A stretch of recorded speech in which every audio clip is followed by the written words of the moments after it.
This is a special presentation from News Channel Nebraska.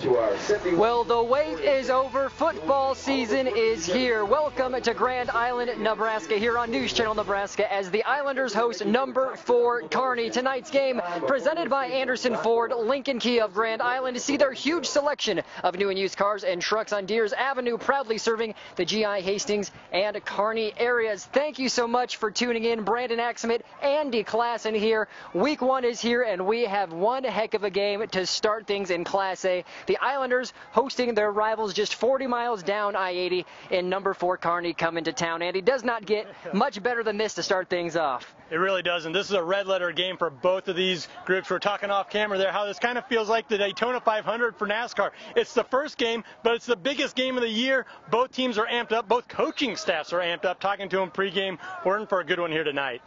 These programs know each other pretty well, the same as Coach Tomlin for Grand Island and Coach Cool for Kearney. Now, taking a look at last season, Grand Island, heartbreaking loss in the first round of the playoffs. They took Creighton Prep to the wire, lost on a last-second field goal. Islanders finished 6-4, and they're bringing back 11 starting position players for this campaign. As for Kearney, they only returned 2 players from last year's team that was a quarter away from going 13-0. The Bearcats fell to Omaha North in the Class A state championship by 7 points. Again, just bringing 2 players back, but we've talked about it too, Andy. It doesn't matter if you're returning any players. In fact, Kearney was in the same position last year where they only returned 2 players, and look what they did. They always seem to have bodies stepping up and players that are ready to play.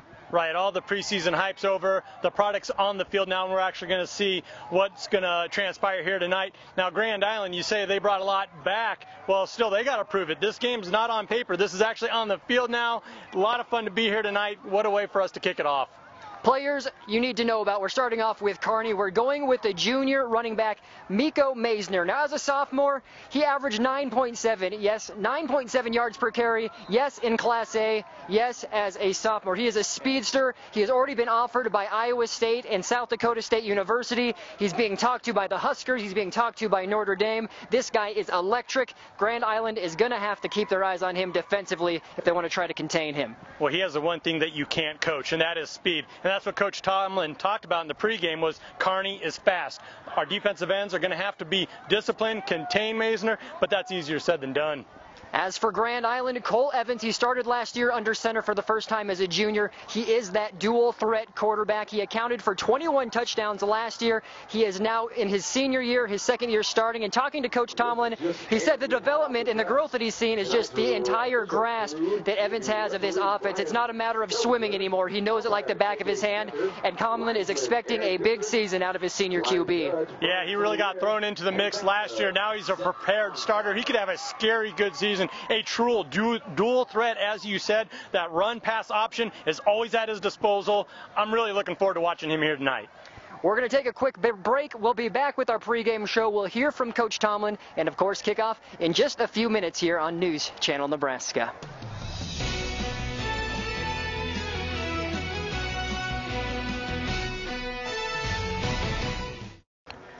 We're now joined on the field by Grand Island head coach Jeff Tomlin. Coach, the year preparation is now coming to a head. You have the summer, you've gotten through the weightlifting, you've gone through the fall. Game number 1's right in front of you, and of course it's Kearney. Can you describe the emotions that you're feeling and your players are feeling? Because you're kind of used to this by now, 16 years in, but it's a big game and it's the start of a new season. Right, yeah, you don't have to say much to the kids. They're ready to go. And like I told them, it's a good nervous because they put so much into it and they have so much invested in it. That's all right to be a little bit nervous because you care how you play. So looking forward to seeing how the kids perform. I know there's going to be some kids that step up and surprise us and really play well. And, of course, we expect our senior leaders to step up and play well. But it's an exciting night. It's a lot of fun. Home openers are a lot of fun. Of course, you have the atmosphere, you have Kearney, and they're always a strong team. What do you expect them to bring? They're reloading a lot with only 2 starters coming back, but you know they're always going to be tough. Oh, they're always well coached, and they're always an outstanding team with great athletes. So, I think the biggest thing they bring is a lot of speed. And so we're going to see a lot of speed, and we're going to have to make sure we we have our leverage taken care of, and we take good angles because they'll have plenty of speed at multiple positions. Well, Coach, lastly, what makes this rivalry so special between Grand Island and Kearney? Well, I imagine just the proximity, of the communities, and both teams are generally in the hunt, and have good programs, and so you can go back, decades and decades and decades since Grand Island Kearney have played and competed in everything. So it's a pretty natural rivalry, I think. All right, Coach. Well, good luck tonight. All right, thank you very much, Brandon. Appreciate it. We'll be back with more here on News Channel Nebraska.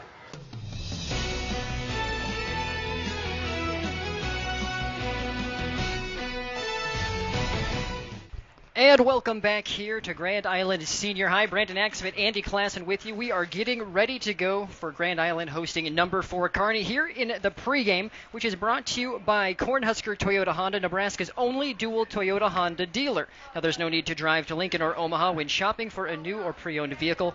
Go see the sports fans at Cornhusker Toyota Honda in Grand Island.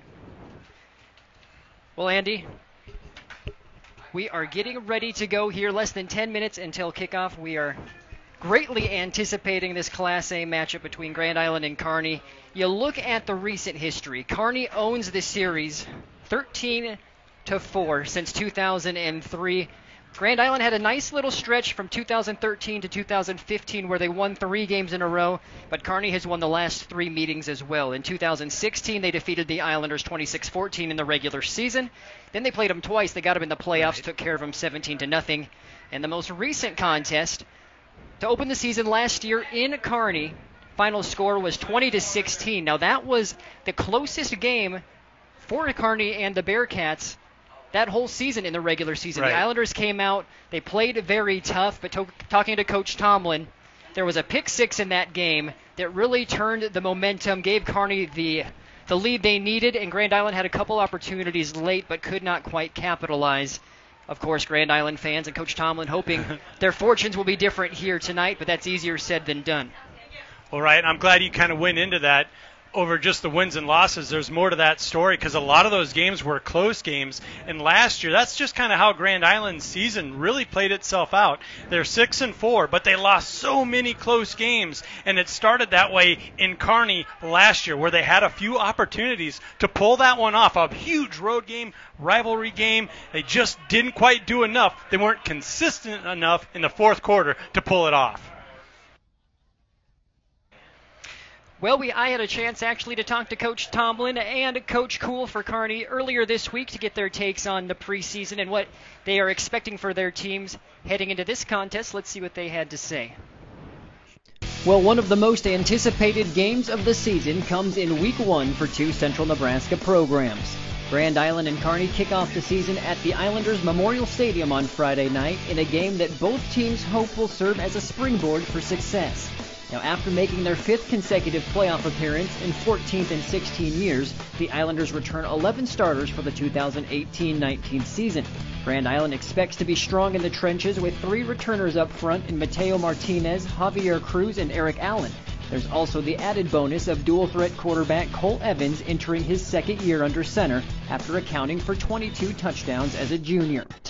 I think really the grasp of our offense, he totally understands it inside and out. He can teach it now. And his accuracy as a passer and just his presence, running our offense have been outstanding. And he did a great job for us last year. So the fact that we're seeing a jump this year and his performance over last year is exciting. Now Kearney is coming off one of its most successful seasons in program history, falling just short of an undefeated state title run by losing to Omaha North in the Class A state final. Now the Bearcats return just 2 starters from last year's team and have to account for the gap left by standout quarterback Cannon Coster, but that doesn't have head coach Brandon Kuhl worried. When the calendar turns on January 1st, we get ready for the next season. So I think everything that occurred in 2017 are great memories. We want to relive those as much as we can, but I'm not quite for sure how many opportunities that's going to make us better here in 2018. A few kids are going to be more experienced. They're a little bit faster. They're obviously bigger. They're stronger. And so they put a lot of time and effort into this 2018 season, and that's what we're going to focus on. Everybody in Class A is 0-0 right now, a team that can stay healthy and do the right things offensively, defensively, and special team-wise, could be able to have a chance to play at Memorial Stadium here in November. Kickoff for the Islanders and the 4th-rated Bearcats is set for 7 p.m. in Grand Island. The game will be broadcast live on News Channel Nebraska and streamed online at ncnsportsnow.com. I'm Brendan Axmit reporting NCN Sports Now.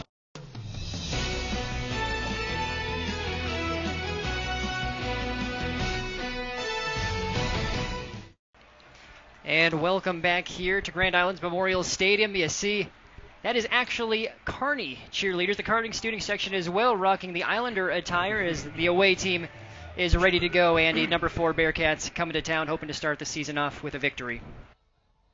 You'd like to say, the grown-ups just don't get it. You'd think all the Grand Islanders would be wearing the leis and the grass skirts and hulas, but not tonight. Kearney's flipped a script, and their student body, they're wearing the Islander gear out here tonight. Which, being so hot, maybe that's not a bad idea. We were in the low 90s just a minute ago. I got to think we've dropped down to the higher 80s right about now. That's where it was predicted for kickoff anyhow. Less than 4 minutes to go. Grand Island will be receiving to start things off. And Andy, when you talk about a rivalry game, you have the motions that you have to manage, you have the atmosphere. This is a packed stadium. What do you do if you're a player? Well, I really like how Coach Tomlin talked about it there in the pregame, how it's okay to be nervous. It's okay to have butterflies. If you don't, you're not human. It's rising above that, playing within yourself, playing within the game plan. That's what's going to be the challenge for both teams here tonight, is not making too many mistakes, especially early on. And here come the Bearcats. Both teams are on the field, and it's a good time now to take a look at our 5 points of impact, brought to you by 5 Points Bank. Proud to support area coaches and athletes. 5 Points Bank, the better bank. And here we go. First off for Grand Island, they need to lean on their front 5. Now, that's a big reason because they have 3 big boys that are returning for Grand Island Senior High, and Coach Tomlin plans to use them clearly for their running attack. You have Martinez, Eric Allen, and Javier Cruz, those big guys for Grand Island. Key number 2 for Grand Island on the 5 Points Bank, 5 points of impact. Of course, limit the turnovers. That's usually a point of impact in any football game, right. But we referenced last contest against Kearney. That pick 6 absolutely devastated the Islanders last year. They want to play a flawless game to help improve their chances to knock off number 4 Kearney here today. Now on Kearney's side of the ball, point of impact number 3, rise to the occasion. This goes to the point that they only have 2 players returning as starters. You have a lot of guys that don't necessarily have a ton of varsity experience, and so you need to manage your emotions and get ready to go because the season is now here. It's no more time for practice, and you got to lay it all on the line, and that goes right into point of impact number 4. Manage the emotions. Hostile situation. You're on the road, first game of the season against a rival. You want to make sure that you remain controlled and kind of have that controlled chaos, Andy, right, when you're playing out on the field. And point of impact number 5, this applies to both teams. Embrace the rivalry. This is supposed to be fun. This is week 1. It's a football game in Nebraska, and this is something that everybody enjoys. And if you're a football player on the field, you're going to remember this for a while and probably the whole time and your whole life, really, Andy. These are things you look back on. So have fun, play safe, and see what happens out there. You're exactly right. Each town's about 40 minutes apart from each other, right down the road on I-80 there. You grow up, you know each other, you play each other in baseball, soccer, basketball. So these 2 towns know each other very well. These 2 teams know each other very well. So you're right. You're exactly right in the 5 points there. Embrace the rivalry. Have fun. That's what it's all about. And that pretty much concludes our Cornhusker Toyota Honda pregame show. We are just about ready to go. So glad you're with us here on News Channel Nebraska and NCN Sports Now, however it is that you are watching. It has been a long summer. Sports season is here. And you can see the coaching stats for Grand Island. Players ready to go. They're going to get the ball first and see what the Islander offense can do, led by Cole Evans in that quarterback spot. Another interesting note, Andy, for Grand Island, there are 3 starting receivers and tight end.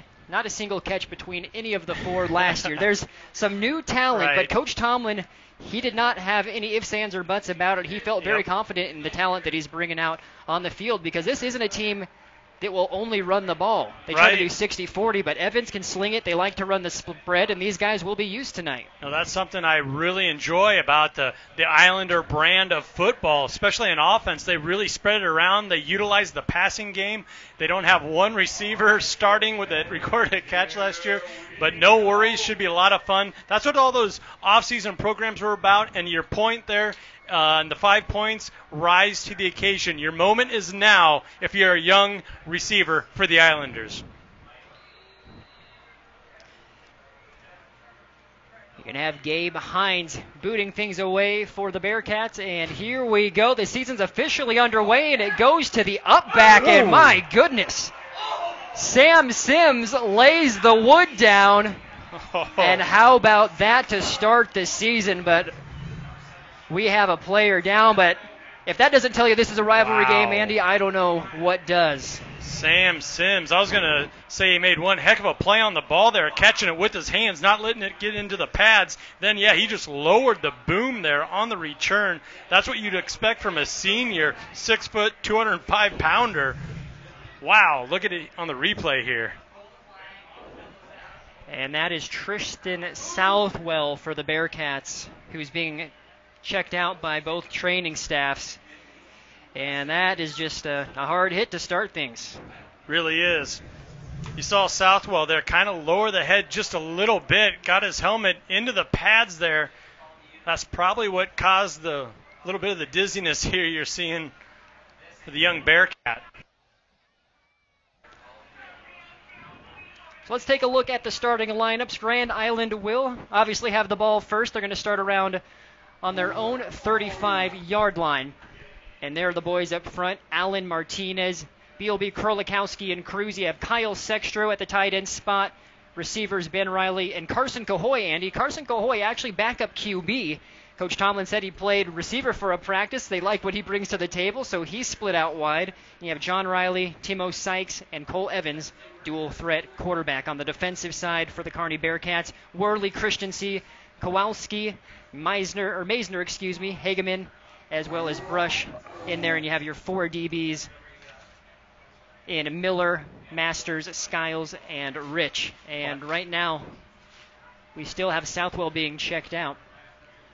Going back to the starting lineups, I really like what Tomlin's doing there with Cahoy, the backup quarterback, doing a real good job catching the ball in the offseason there on the 7-and-7s throughout the summer. Thought, you know what, this guy's a playmaker. We got to get him on the field, and that's exactly what I would do. I want my best players, my best 11 on the field as much as possible. That's why you're seeing the number 2 quarterback out there lined up in the slot receiver spot. So 5 seconds off the clock. We'll take a break here and wait for this injury timeout to wrap up. You're watching high school football on News Channel Nebraska.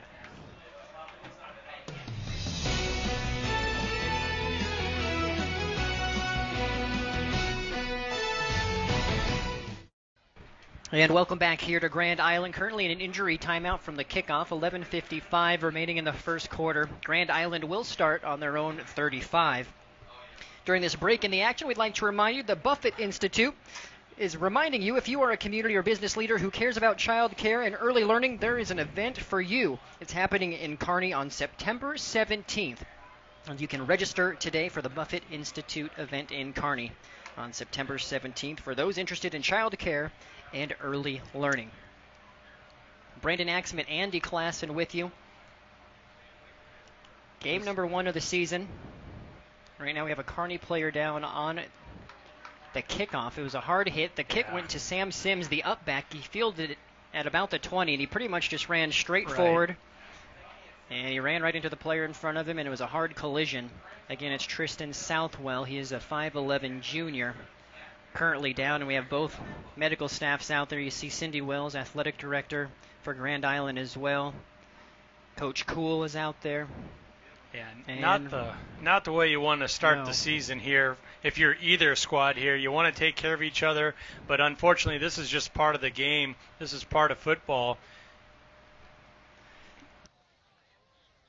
There, like you said, Sims just lowered the boom, just put his head down and ran straight forward like a Mack truck, ran right over Tristan Southwell. Get things started off here. So we'll take another quick break and we'll resume here when football action resumes on News Channel Nebraska.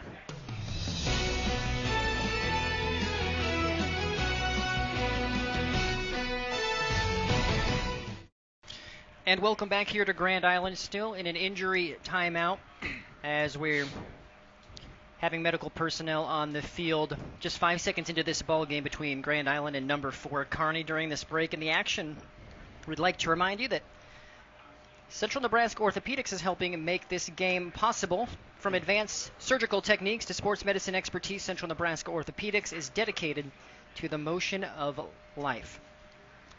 Brandon Axman, Andy Klassen here again. A scary situation. Tristan Southwell for Kearney is on the field, and currently medical personnel from outside school officials are here. We have a stretcher on the field as well, and they're going to try to get him off the field. A lot of this is precautionary. What a terrible way to start off the season, but you really got to tip your cap to the folks over at Grand Island, their medical staff, coaching staff. Tomlin just went in there, checked on the guy. They don't have to be out there like that, but they are. It's nice to see these two towns kind of putting the rivalry to the side right now and focus on the bigger issue at hand. It is to note that Kearney actually won the toss here and deferred. I thought they might want to receive the ball and get it to their fast backs and their proven receivers to start the game off and start off quick and try and score. They decided to defer to get that ball in the second half. Interesting move.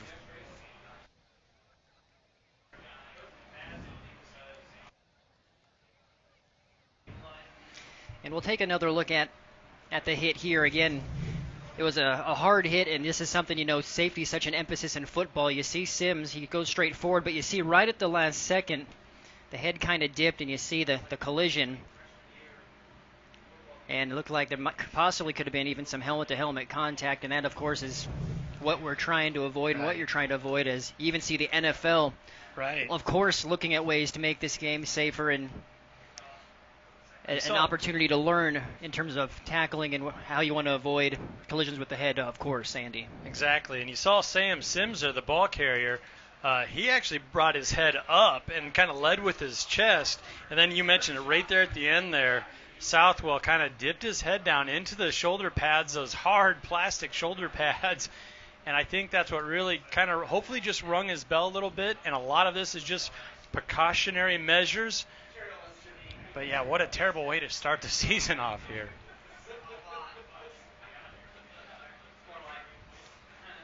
But as you mentioned, Brandon, this is the other side of football. This is kind of what you sign up for, the risk here.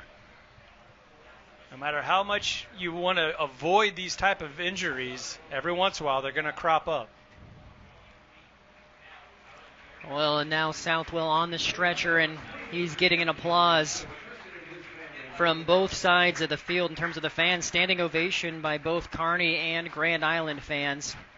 Wow, and student section for Grand Island, very proud of those young men and women for they're the first ones to their feet. The entire stadium to their feet now applauding the young man here. You're getting a thumbs up from the player, Southwell. Hopefully that's a good sign, meaning that he's getting feelings to his extremities, to his upper half there. All good signs right now. And goes without saying, thoughts and prayers going out to Southwell. Like you said, Andy, good sign. He's giving the thumbs up. And we'll, of course, keep our viewers at home updated if we end up hearing anything in the press box throughout the remainder of this game on his condition. Now, how does this affect the game, the dynamic? I mean, you already were amped up. You had the opening kickoff. Both fan bases were on their feet, and then you had that long 10-minute gap there, and really a downer. Now both teams need to strap the helmet back on and get back into the game. Well, we'll certainly see first play of scrimmage about to take place. Islanders starting on their own 35. Wouldn't be surprised if right out of the gate we're going to see one of those run-pass options that Cole Evans can execute so well for this Islander offense. Too wide to the near side, and it's a handoff right up the middle. Timo Sykes picks up 5, maybe 6 to start things off. Really like the play call there. Sykes wasting no motion, getting north-south, picking up 5 good yards. Sykes ran for just 101 yards last year. He was a part of that committee, but he was averaging 6.7 yards a tote. And this time they go to running back number 2, and we have a flag in the backfield. And Riley still picked up a first down regardless, but we'll see. This one could be coming back, and it is holding on the Islanders. Referee Brian Stelzer all over it with a quick hold call there. And a lot of times when you see that flag thrown right in the middle there, you can almost count on it being a holding. That's probably had something to do with Riley being able to get the edge there and pick up that first down. So Riley rushed for 364 yards last year, had a touchdown, averaged 5.2 a carry. We'll see if we can spot it here on the back end. You see, got players go, yep, right there. Yeah. Who was the guilty party? Looks like that was Javier Cruz, one of those starters in the front 5 for Grand Island, getting caught. Mr. Cruz, we're praising you in the pregame. Don't let us down like that. First pass of the ball game. It's a quick screen to Riley. He cuts it inside. Gets back to the original line of scrimmage. Gain of 7. Really like what the Islander offense is doing here. They're mixing in that pass. They're going with the run inside and outside. It leaves a lot for the defense to think about and to really try and handle here early in the season. So 3rd and 8. You have 4 wide shotgun for the Islanders. Evans, plenty of time in the pocket, and he overshoots receiver Ben Riley. And it's going to be a 3 and out for GI. Cole would like to have that one back there. I was impressed with his poise. He was able to just sit in the pocket there. There was a mush rush on. He diagnosed that early on, looked up his receiver, found his man, just overshot him. And 4th and 8, and actually, Evans is a punter. But he had a sort of uncharacteristic position. And Evans rolling out. And there is that punt. And it ends up working okay for the Islanders, but you see that sort of threat. If it's there, Coach Tomlin says, hey, tuck it and run. If it's not, do that little rugby-style kick. We saw Evans do that a couple times last year, and that's the green light he has from all the experience he picked up last year. He makes the right read. He doesn't put you in a bad position. If it's not there, he can always fall back on that rugby-style punt. But we saw him pick up a couple of huge first downs last year, especially in that Omaha North game we called. So now Kearney will start on their own 25. Again, big shoes to fill. Cannon Coster no longer under center. Instead, it's Braden Miller. And it's the option for Miller. He gets positive yards. Looks like a pickup of 4.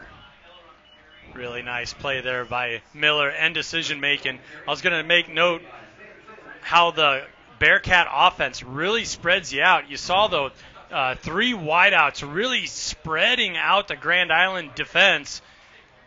Gives the quarterback a lot of room to work with, especially when he's operating the option.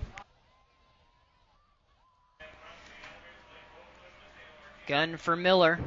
Quick drop. Bubble screen. There's Maisner. You don't want him to have space outside. And you see how electric he is. There's a pickup of 6. All things considered for the Islanders, fortunate there to corral Maisner before he was able to get upfield and churn that corner. You got to contain him.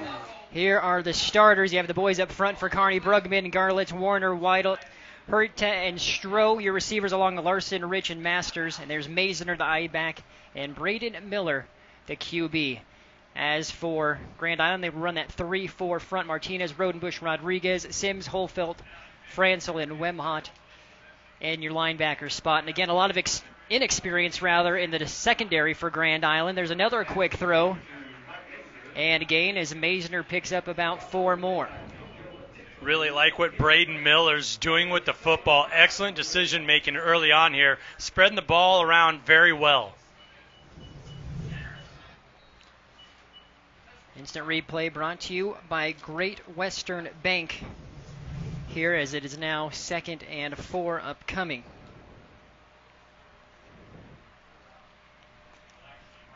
You have Masters going in motion, jet sweep. Not much there for him. No gain, and Sims was in on the action for that tackle. Again, he likes to hit, as we clearly saw on play number 1 of this game. Yeah, nothing doing there for Masters. The I-back there trying to pick it up on the jet sweep. Islander defense staying disciplined, keeping contained. But you can bet the Bearcats are going to keep pressure on that corner. They're going to be trying to get to it all evening. 3rd and 5. Drop back for Miller. He's hit. Got the ball away. And good sportsmanship shown by Grand Island. And Kearney will have to punt. Hofeld did an excellent job on the blitz there, kind of disguising himself, shooting right up the gap, forcing the pass to be thrown before Braden won to throw that. Stroh, the intended target, like you said. Hofeld getting in there. The junior linebacker showing his speed. And so Kearney looks like they'll have to punt away with 8:33 to go. Spiraling kick. Brock Douglas back to return, and he gets a few yards near the 30. Brock Douglas, another one of those receivers that's really going to get a chance to shine here. It's after all those senior receivers and tight ends for Grand Island graduated, that opens the door for the underclassman young man Brock Douglas. We saw some good things from him last year. Now he's a 6-foot junior, 160-pounder.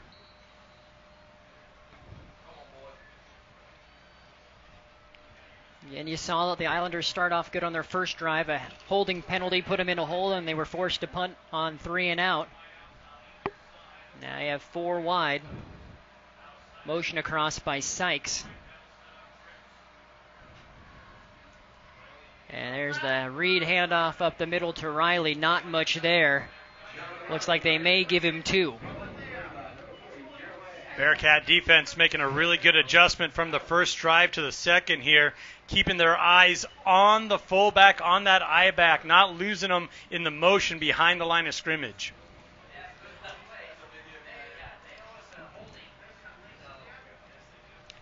Second and 7. Again, Sykes in motion across, making it trips to the near side. Same formation as the last play. This time Evans will throw. Sykes is open in the flat. Nifty move there. He gets a first down and then some. Sykes tackled near the 45. Real nice move there for Sykes, and we were talking about it earlier, how the Islander offense puts so much pressure on your entire defense across the board. Right there, Cole Evans doing a great job staying disciplined in the pocket and looking up his man. It's a pickup of 12. 1st and 10. Evans. Nice penetration by Maisner. He was not fooled by that read.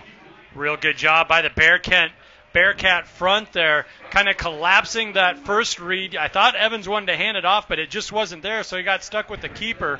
Maisner splitting the gap, finishing it up. Credit to Evans. He did get back to the line of scrimmage, so it's still 2nd and 10.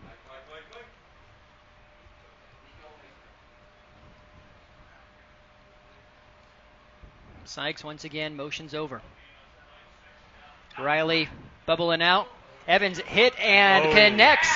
Brock Douglas, they're going to say catch. Wow, what a catch. Brock Douglas, full extension, using his hands. And how about Evans staying tough in the pocket, taking a hit late there. And look at the extension there. Brock Douglas, highlight reel material, pickup of 10, moves the chains. Wow. Kearney had the right play call on, too. They got the pressure there. Riley, short gain of 2.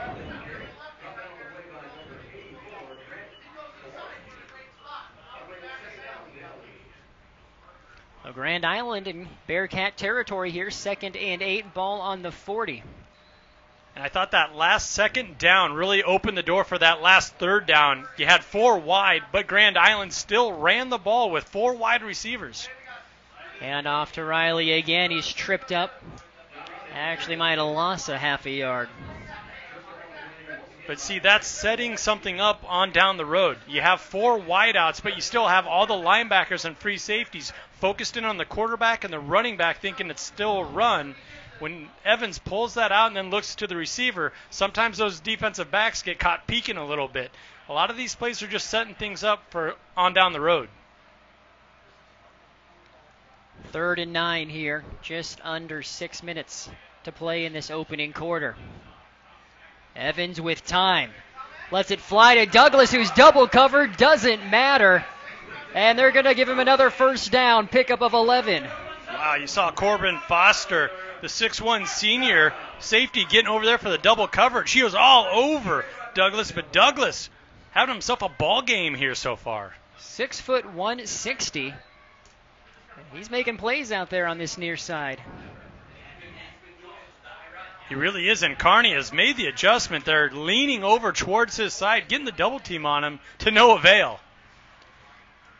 Sykes with the carry up the middle on 1st and 10. Pickup of 3. And I really like the play calling right now from Coach Tomlin for the Islanders. He's staying disciplined. He's running the ball about half the time out of all the different sets. You need to do that to keep the defense honest and to keep them on their toes.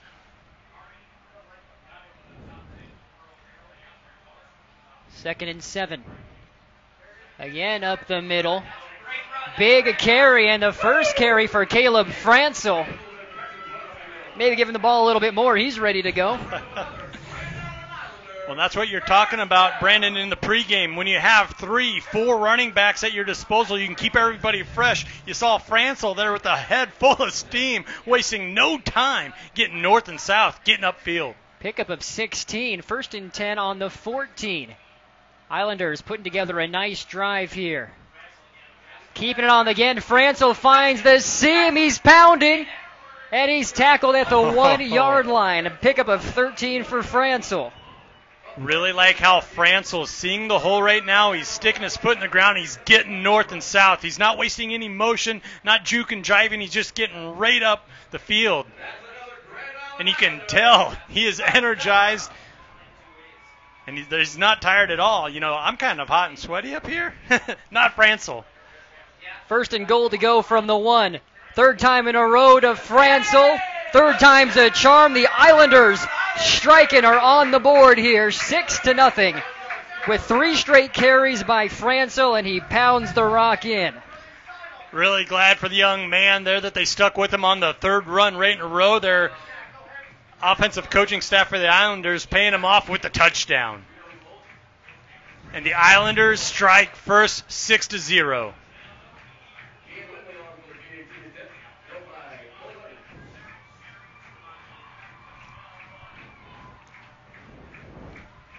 Evans, the quarterback. Also a kicker, and it's a low snap. 2-point attempt here. And great defense by Kearney. So you always wonder, Andy, what these types of plays can do and what impact they can have later in the game. Yeah, how frustrating for the coaching staff and the players, too. You work so hard. You put together such a nice drive. You score first, and then you come away wanting more. You wanted that extra point there. And you talked about in the pregame how the last few times these games have all been decided by a field goal, 4 points, 5 points. Every single point becomes so critical, especially in these rivalry games, especially in early season games. 6-0's your score, 4:21 to play. We'll be back on News Channel Nebraska.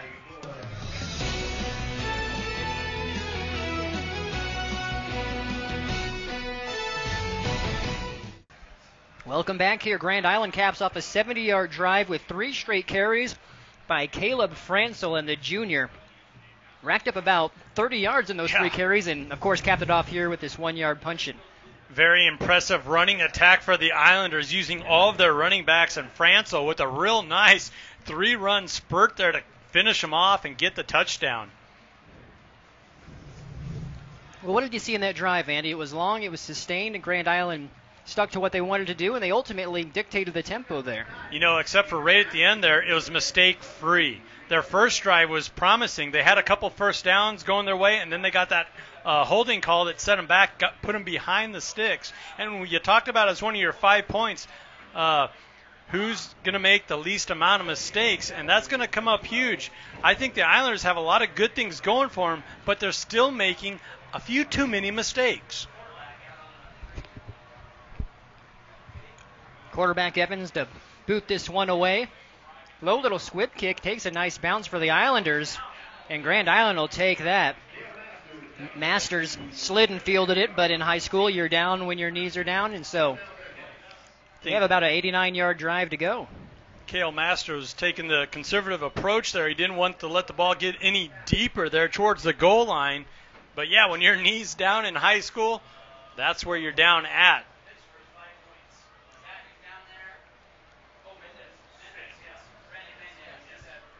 So Kearney forced a punt. They did pick up a first down on their opening drive, but there was good pressure on a 3rd and 5 from the Islanders, specifically Hofelt, who forced an out-of-bounds throw. Kearney goes straight to the air here, and that's Stroh with some nifty moves on the outside edge. And he gets at least 6. We'll see where they mark him. Stroh did a real nice job juking inside, spin move to the outside to pick up about 4 or 5 more yards there. And I really like how Braden Miller went right to him. That's how the play was drawn up. It was a quick hitter, wasted no time, got the ball out. Quick delivery. And they'll give him 8 officially, 2nd and 2. And off to Maisner, and that one was plugged up. Really like the aggressive style right now from that Islander defense. They're shooting gaps. They're causing havoc in the backfield. They're really moving the line of scrimmage back. And if you're a Bearcat offensive lineman, you got to make some adjustments. You got to get that play right, and you got to wall it off and give your backs, give your quarterback time to operate. And that was Jack Wemhoff flying in to plug that one up. 3rd and 2 here. Miller with the quick throw, and it's Stroh again. That's enough to move the chains. Actually, we have a penalty marker, though, down, and it's against the Bearcats. Oh, my. Real nice pickup there. Bearcats have really found something here. Miller to Stroh. Seems like you just get the ball out there towards him, and he's going to come up with it. So false start against Kearney. Makes it 3rd and 7. You know, I was kind of being hard on the Islanders for making too many mistakes, and even the Bearcats, but hey, this is the first game of the season, the first quarter of the season. Some of these mistakes are kind of expected. Big 3rd and 7 here. 6-0 your score on the Aurora Co-op scoreboard. Grand Island with that lead. Miller rolling out. As time, Stroh is there. Did he get a foot down? And they're going to say no. And Kearney is going to be forced to punt on a 3-and-out. Stroh still got his hands up in the air and came down with the ball. Just didn't get his foot down quick enough. And high school's not like the pros or college. You only need 1 foot in bounds. You don't need to get them both down. And right there's a good look at it.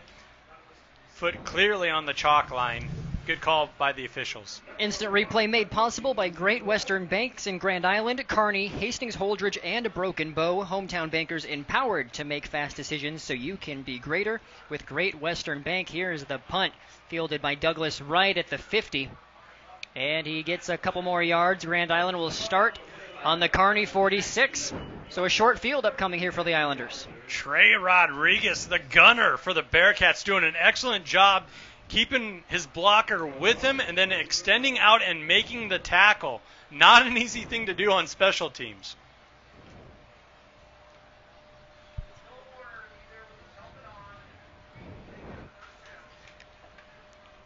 Well, we'd like to remind you as well that this game made possible by our streaming sponsor, UNK. It is the most affordable university in the state. Quality academics matched with low tuition makes the University of Nebraska at Kearney a wise choice.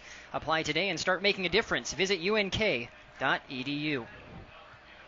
1st and 10, and it's Riley up the middle, and he is stripped.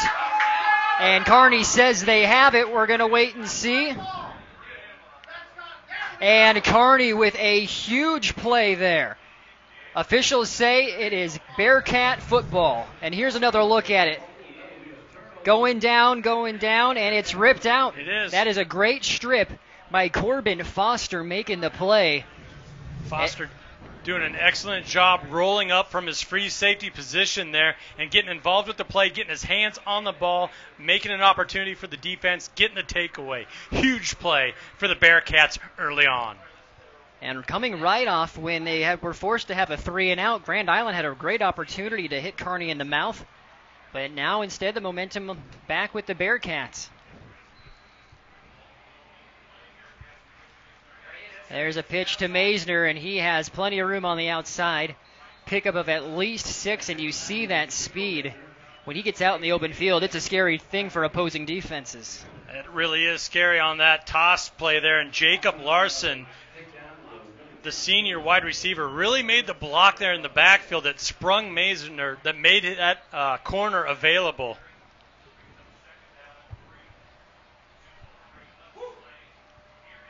Second and 3.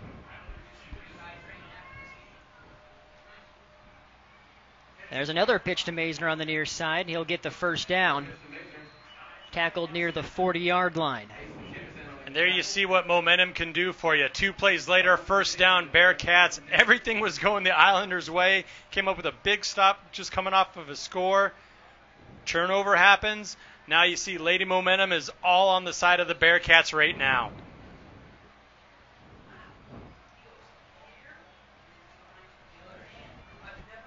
Bearcats and the Islanders side of the field for the first time. Blitz coming from the Islanders. Sims right up the middle. And there's nothing doing on that run. Seems to be a theme, Andy. Outside, yeah. Kearney's having luck. Up the middle, not so much on the ground. You really got to credit the Islanders for staying disciplined up the middle. You said it. They're really working the corners there, and they're getting the corner every now and then. And as a defense, you want to cheat outside, you want to get out there, but you have to stay disciplined. Otherwise, they're going to gash you right up the middle. Sims on the tackle there. He is the leading tackler returning on this defensive unit. 77 tackles last year. Colton Keyser, graduated senior, had more than 100. Sims was the second biggest tackler in that linebacking core. Now Miller with the fake pitch. He'll get maybe 2, but again, Islanders linebacking core plugging that middle up pretty nice. There's that discipline. Once again, they tried to get that defense to shift outside. They stayed home. Big-time tackle. And we know Sam Sims is not afraid of contact. Racked up a lot of tackles last year.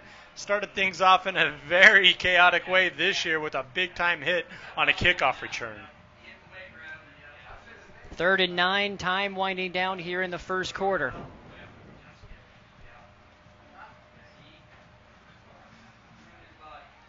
And looks like we'll still have a play before time winds down. 3 wide to the near side. Miller pressured, trying to scramble, throws it out to the side. And a tackle, that's going to be close to a first down. And I don't think anyone was expecting Alex Kemp to make a play on 3rd and 9. Alex Kemp did an excellent job of freeing himself up there, making himself available to the quarterback who was in trouble. He just stuck with the play, and then you really got to credit Miller for looking him up once things weren't open down the field. Yes, great poise by Miller. It's his first game as a starting quarterback, and you saw him there. He avoided the rush, bought himself some time, and picked up a big first down on 3rd and long. Yeah. That does it for the first quarter. We'll take a break. Grand Island leading number 4 Kearney 6-0 after 1.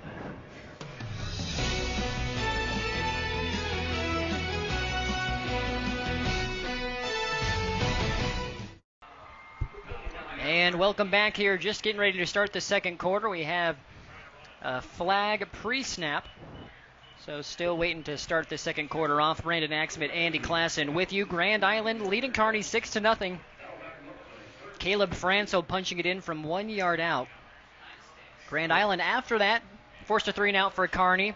Had the ball, but then a big fumble forced by the Bearcats. Gives them the ball, and they've been marching down the field a little bit. Currently on the Grand Island 35.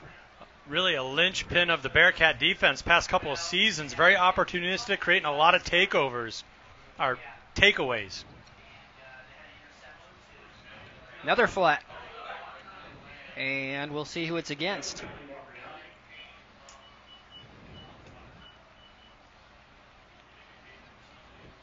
False start, so 2 penalties to start the second quarter for Kearney. That'll march them back 5 more.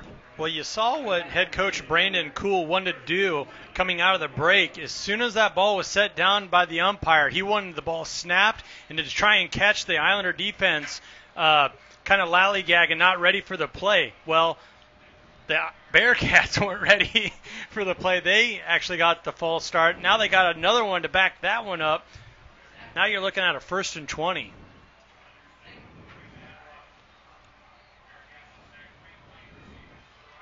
You have Kemp next to Miller, who's going to keep it himself. Another flag comes in. Could we have a holding call? It's in the backfield. Short game by Miller if it stands. Came from line judge Brian Solieri. Block in the back. Wow. Not the way Kearney wanted to start off the second quarter. We're going to have a 1st and 30.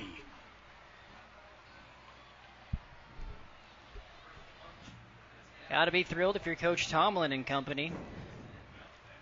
Well, this is if you're an Islander. You can't sit back in your prevent defense and think, oh, we got 30 yards to play with here.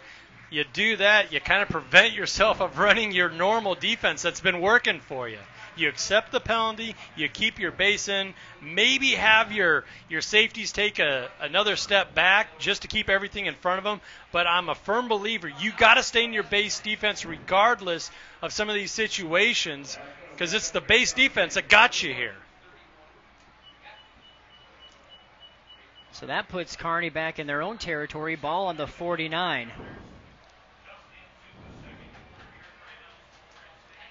Pitch to the outside. Kemp nowhere to go. That was a nice fill by Jordan Hofelt, making the tackle in the backfield. Been very impressed with Hofelt here early on. He just kind of has a knack for splitting the gap, finding the alley, and filling it fast. Sure-handed tackler as well. Loss of 1 on that pitch to Kemp. 2nd and 32.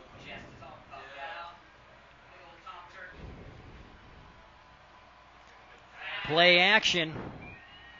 Miller letting it fly, and it's picked off by the Islanders. Ace McKinnis with the pick, the junior DB. McKinnis doing an excellent job keeping his eyes on the quarterback. I made note of that on that fake handoff. Nobody jumped for the Islander defense, staying very disciplined, keeping their eyes on the ball, on the quarterback. McKinnis stepping in front, coming down with the pick. And that was something we wondered about, Andy, was this secondary for the Right. Islanders. A lot of big players, Nordhue, Sextro, no longer there. They were one of the strengths of this Islander team last year. A lot of new guys coming in and stepping up, and Coach Tomlin, he told me pregame he wasn't worried about that. Right. Stat fillers, team captains, all out of the backfield there, defensive backfield. So far, so good for the young men stepping up for the first game here tonight. More flags on the field.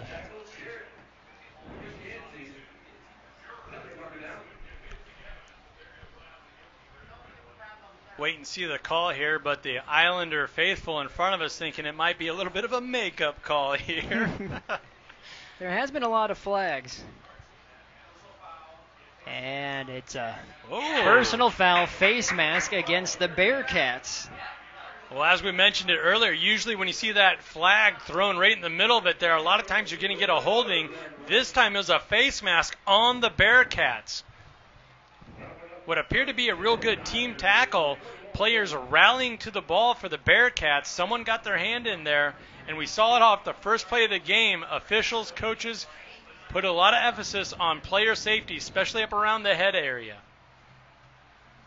1st and 10 on the Kearney 41. Evans, plenty of time, letting it fly, has a receiver and just overshoots Carson Cahoy, the backup quarterback, at wideout. And he had him too. He did. You saw the separation right there at the end there. Cahoy showing his speed. Once again, Evans might be a little jumpy right now. He's missed a couple of receivers that have been able to kind of get themselves free. 2nd and 10. Ball on the 41. All the backs move up towards the line, 5 wide, and Evans is going to keep it. He has room. Lowers the shoulder. There's a pickup of 11 and a first down for the Islanders. And that's what I was talking about in the first quarter with how difficult it is to line up and play Grand Island's offense. They had 5 wide, and they ran the ball right up the middle for a first down. Very hard to defend when they spread a defense out like that. Again, Evans threw for nearly 1,100, rushed for 530 last year. He can do both things quite well as he hands it off this time to Riley. Got to like that from Coach Tomlin. Riley fumbled that ball back in the first quarter, but giving it right back to him. Building the man's confidence. You're going to need him. It's a long season. You can't let him second-guess himself, especially this early. And I really like how Grand Island, they're making you look outside. You're moving a lot of your DBs and your free safeties out wide, but they're really hammering the middle of the field. That was a pickup of 5. Now you have the swing pass to Riley. He's going to get about 4 more. Riley doing a real good job getting upfield, and Kyle Sextro with a real nice block enabled him to pick up another 3 or 4 yards there, tail end of that play. 3rd and 1.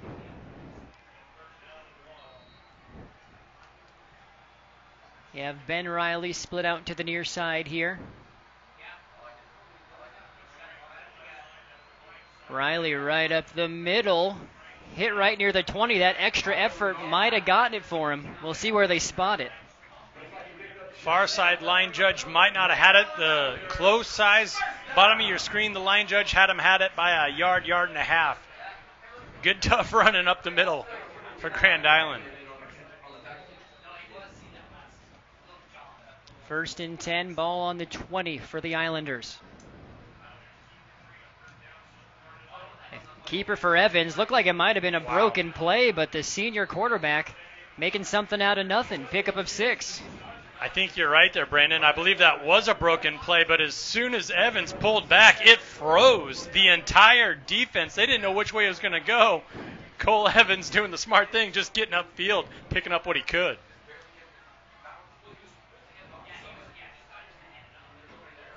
Five wide again. We saw Evans tuck it and run up the middle last time. Now Riley now steps back in the backfield. Evans will keep it. Gets past the first guy on the end and another first down as he's tackled near the 6. Saw Grant Kalowski doing a good job getting upfield. Could have came down with the tackle. That's easier said than done with an athlete like Cole Evans. And the Bearcats just look a little gassed right now, which they've been out on the field for a long time. It's a very hot, heavy evening here in Grand Island. 1st and goal to go from the 7. Evans has a seam, and he gets across the 5. Looks like they'll give him 3.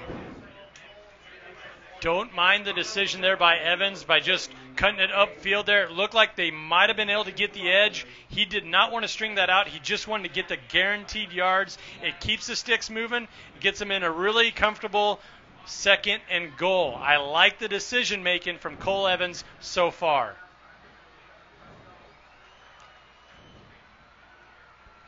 Second and goal to go from the 4. Sykes motions across for the Islanders. Trips to the far side. Evans hands it off, and the Islanders are in the end zone. John Riley punches it in. GI leads 12-0. And the student section goes wild, and Grand Island stays true to what they've been doing thus far in the first half, and that is hammering up the gut. They are really doing a good job running the ball between the tackles. Another long, sustained drive for the Islanders turns into points. You know, and John Riley, he's not a little guy by any means. You know, he's 5'7", 170, but he's not that big, hefty, 200-pound fullback that you're used to seeing running tough yards up the middle there. You really got to tip your cap from the effort we're seeing from John Riley so far. Extra point is blocked, so it's 12-0. Grand Island, though, with a 2-possession lead. 7:57 to go. We'll be back on News Channel Nebraska.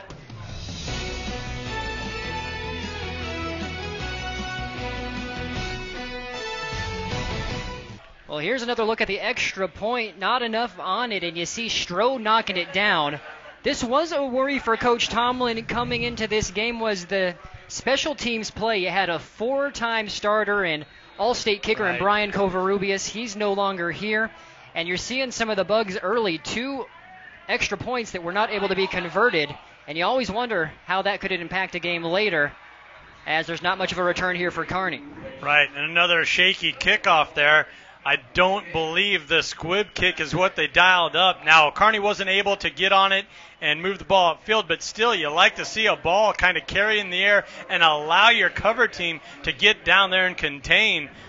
Grand Island a little shaky in the kicking game here early on.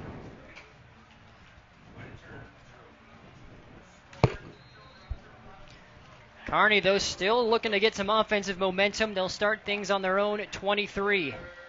Miller with the option, pitches it, and the ball pops out. Sims falls on it.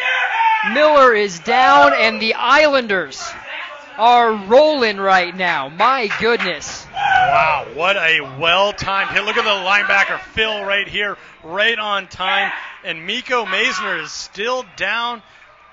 Training staffs from both sidelines out there helping out the young man, but what a hit for Grand Island, and what a momentum shift in this game. Kodajo Atapoho starting in that cornerback spot, coming up and filling in, laying the wood. We have our second injury timeout here. Both medical staffs out on the field. Well, that's what you like to see from your corners. Once you've diagnosed that it's a run, you want to see him fill that gap, fill the run, and what a well-timed hit going right to the breadbasket. Met Maisner just as the ball was meeting him. Maisner had to secure the ball, or tried to, and just wasn't able. As you saw the Islander defense rally.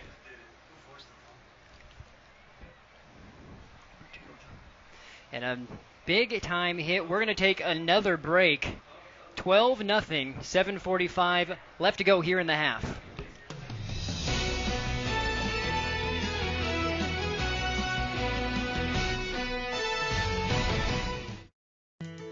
And welcome back. So great sign if you're a Kearney fan.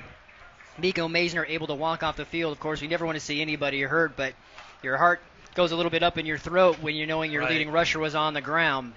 Yes. He walks off the field. Again, that hit was caused by Kojo Atikpahu, another starting cornerback. Coming in, filling the void very well. Well, that was the question mark going into this season, was how's that defensive backfield going to step up with so many new faces back there doing quite well thus far.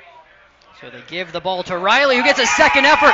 Riley breaks through, and he punches it in from 22 yards out. The Islanders are stunning the Bearcats right now. Well, I highlighted it last drive how I was so impressed with John Riley and how he keeps churning. You saw those legs never stop moving. He just kept moving forward, kept his head down, broke free. And if you're a Bearcat, you got to wrap up. You can't just get there and make contact. You got to wrap up and bring the guy down. Grand Island playing some inspired football here early on. Kearney fumbled. Next play, 22-yard touchdown rumble for Riley, his second of the game. Extra point is good. Grand Island leads number 4 Kearney 4-0 here in the second quarter. And it's all purple and gold here in Grand Island tonight.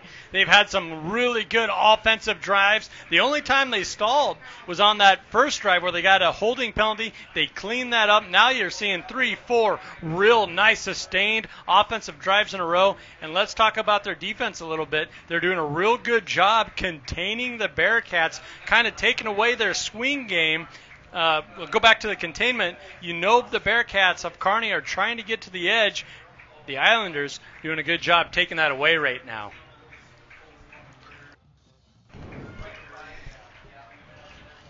What a game for the Islanders. 19-0. Home fans have everything to cheer about right now as the number 4 Bearcats are stunned. I think stunned is the right word. They started the game with an injury. You never want to see that. A young man had to get carted off the field. Then you had Maisner there with a hard hit. Him going down as well. Needs some medical attention. Very next play, Grand Island springs one for another quick touchdown.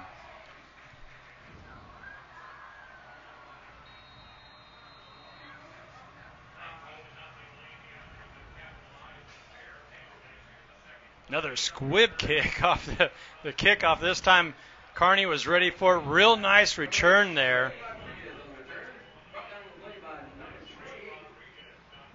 I believe that was Corbin Foster there with about a 20-25 yard return. Good job scooping that up, getting it upfield. So keep your eyes on that backfield. We'll see if Maisner is back in for Kearney. Doesn't look like he is yet. Again, he took that hard hit from a Tikpahu, which forced the fumble. Bearcats starting on their own 29. Quick pass. A Tikpahu coming up to make the tackle on Stroh. He picks up a few. And if you're a Kearney fan, that's what you want to see. You want to see Braden Miller look up Seth Stroh. That's what's been working for you the best. They hooked up a few times in the first quarter. You need some stability right now. You got to sustain a drive. Go with what's working for you, and that's Miller to Stroh. Pickup of 3.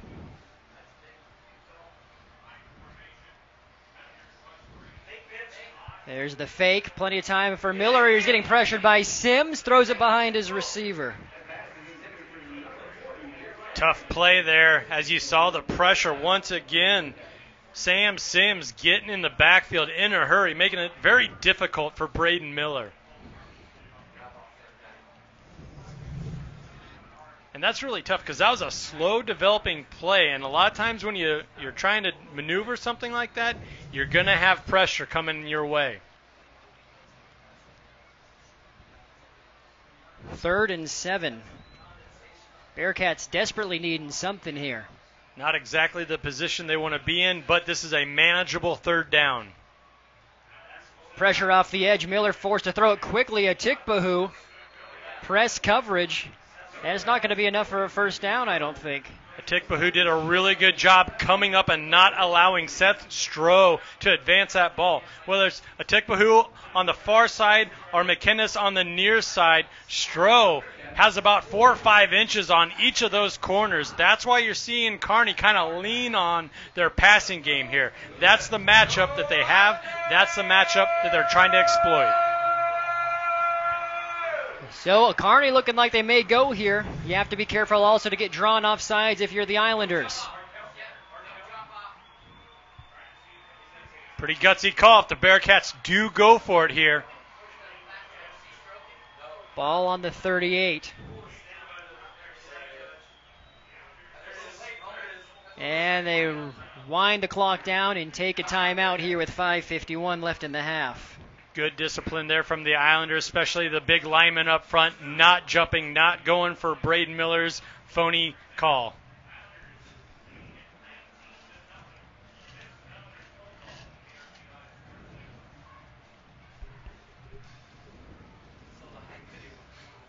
My goodness, though. Grand Island right now. Not taking any time getting warmed up into this season. Well, and if you're a Grand Islander fan, you want to see more of this. You don't want to see them take their foot off the pedal here. You want to see another score or at least a good drive to keep the momentum on their side. We've seen this too many times from the Islanders where they do get a nice lead, everything's going their way, then they kind of back off a little bit and they let the opposition back in the game. So if you're an Islander fan, you're just thinking, keep your foot on the pedal, keep after it, don't let Kearney back into this one. Low punt to Douglas. He could have his seam here. Douglas has a wall. Look he out. has speed. One block to make. Miller is sealed. Douglas down the sideline. He's taken out at the 5-yard line. As soon as Douglas split the gunners right off the bat, he had a real nice seam. And then you got to give a lot of credit to the punt team from the Islanders setting up that wall. And then you even had Keeneland Wetling way down the field getting that last block. Gave him another 10 yards or so. Excellent special teams play. Avoid a couple kicking woes for the Islanders so far. Credit Miller, who didn't give up on the play there. Made the tackle for Kearney. But, man, it's a short field. 1st and goal to go from the 4. Yeah, and if you're Kearney, you're just thinking, how many of these body blows can we take from the Islanders? Something's got to go our way here.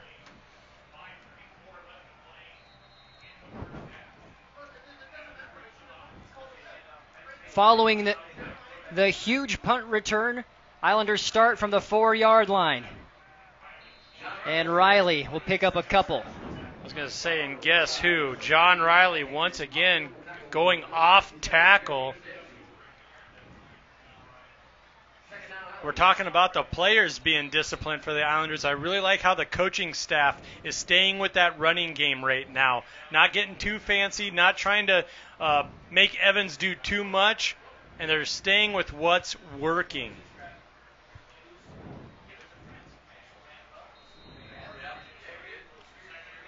Second and goal to go from the 4. Little miscommunication. Francel pumps it up the middle. Ball pops out, and the Islanders fall on it. Waiting for a signal. There it is. And they're going to give it to Eric Allen. I was going to say, you highlighted the big uglies in the pregame. Eric Allen being one of them, getting paid off, staying with the play, jumping on the ball, getting what I would imagine his very first touchdown on such an important game here. Rivalry game. Had that been the NFL, I think the replay would have said that Francel was down. But this isn't the NFL. This is high school, and Eric Allen gets the TD. This is not the NFL. And another thing that goes along with that, and it kind of evens it out, there would have been no fumble either. So, I mean, you win some, you lose some. But we talked about how so many unlucky breaks went against the Islanders. So far this year, the lucky breaks, the bouncers are going with the Islanders. 4:49 rather left to go in the second quarter. Grand Island leads 26-0. One more look at it here. Ball pops loose. Big boy Eric Allen's there. We'll be back.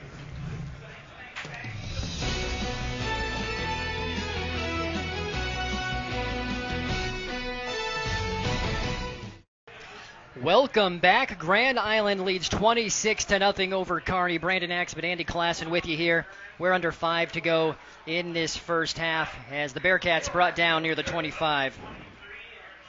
And I don't think anybody expected this. Grand Island jumping out to a 26-0 lead. We talked about how the Islanders have a lot of experience coming back. And Kearney only had 2 starters returning from last year, one of which was the kicker. And you're seeing it early on here just how valuable experience can be.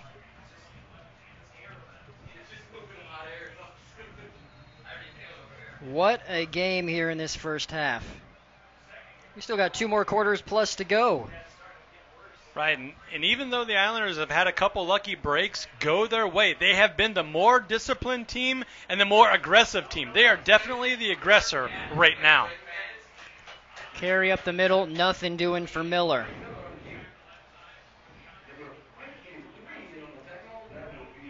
This is a real dangerous spot for Kearney.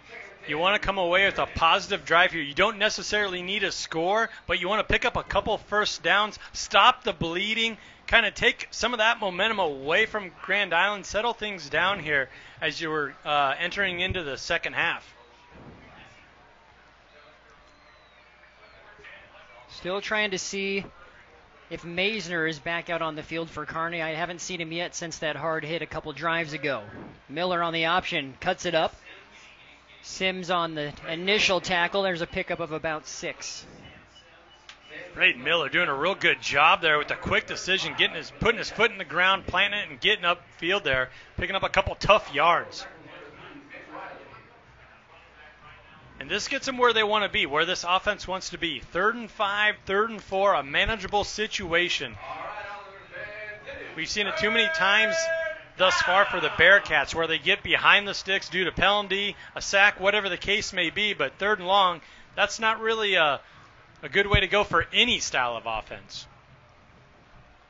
Now, if you're Kearney, you desperately want to score here. You're getting the ball coming out of half as well, so you're taking the little battles right now, but this is a very crucial possession for the Bearcats. And there's a huge catch by Stroh. What a rocket. And that is exactly what the Bearcats could need. Stroh did a real good job of being aware where the defense was at. You see he kind of had his hand on McInnes here, and then he broke away at the end there. High pointed the ball, went up and got it, even though he has a size advantage. You got to think the Bearcats are going to keep looking that up. Miller to Stroh. 31-yard pickup. Kearney now in Grand Island territory, ball on the 40. And I wouldn't be surprised if the Islander defensive staff starts to fade a safety over top of Stroh, regardless of where he's at. Miller again to the air. There's the out. Big hit after the catch. Ben Riley getting after it. I'll tell you what, these linebackers and free safeties for the Islanders are playing some really good football right now, reading and reacting in a very fast manner.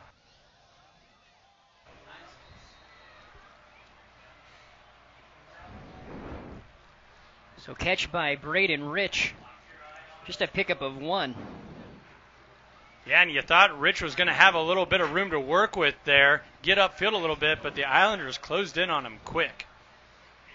Miller, quick drop. There's the out again to Stroh. Taking what the defense will give him. Seth Stroh makes it look so easy. That was a one-handed catch. Ball was thrown before he had a chance to whip his head around there, making it look easy. You see many receivers at number 90? He's a D-end/receiver, 6'3", 200 pounds. I still thought that was 80 the first couple of plays of the game, but that's not what the programs had. I thought it was a typo, but no, he's big number 90 out there, wide out. Now Stroh lining up to the near side, single coverage, not much help over top. Miller goes to the far side again, and there's a first down. Good move after contact. And that is the first catch of the ball game for Will Richter. Really liked the play call there. Everybody was looking at Stroh on that defense. Everyone was kind of fading that way. Bearcats doing a real good job going opposite way, picking up the first down. So 1st and 10 for Kearney. Ball on the 27. Plenty of time left for the Bearcats to get on the board.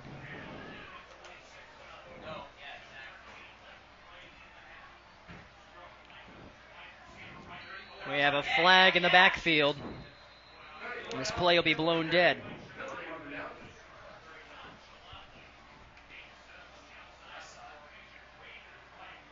And we'll see what the call is here, but I believe it's going to be against Kearney. I think Stroh might have jumped the gun there a little bit. I believe line judge Aaron Duker with the flag there, calling Stroh for the illegal procedure. Once again, Kearney kind of stepping on their own feet here.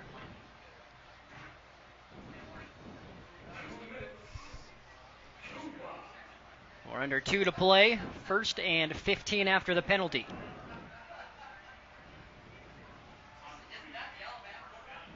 Miller, plenty of time. Cox back fires, looking for Stroh. There's a push-up and a pick.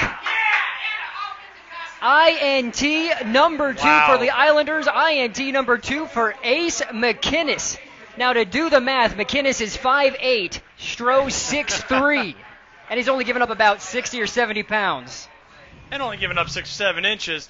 McInnes did an excellent job keeping his eye on the ball, not getting mixed up with the contact beforehand. I think they're going to call offensive pass interference. The officiating crew's talking it over right now. Islanders are celebrating, leading you to believe that the call is going to stand. Another INT for ACE, Ace McInnes, filling in that corner spot well here tonight. 3rd turnover forced by this Islander defense here in the first half. 1:37 to go. Grand Island in complete control here. And we saw Seth Stroh do that before. He's got a big body, wide body. He uses it very well, and he can get away with that a lot more inside up the seam where you're able to kind of shield off those linebackers. Officials don't really mind that or call that too often. But when you're out-manning a guy or outsizing a guy like that and the ball's in the air for a long time and you're physically grabbing him and moving him out of your way, you can't do that. That's offensive pass interference.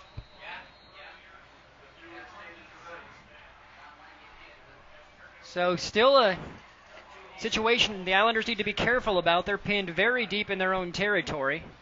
Ball on the 2.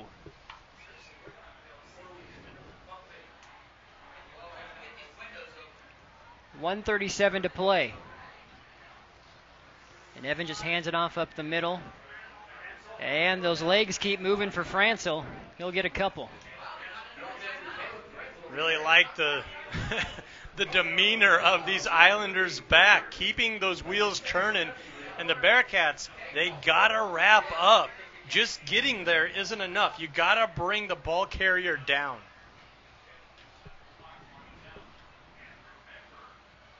Second and 7. Have to imagine the Islanders will be pretty conservative here. We have a flag prior to the snap. And that might be a false start. It's going to back them up half the distance to the goal line.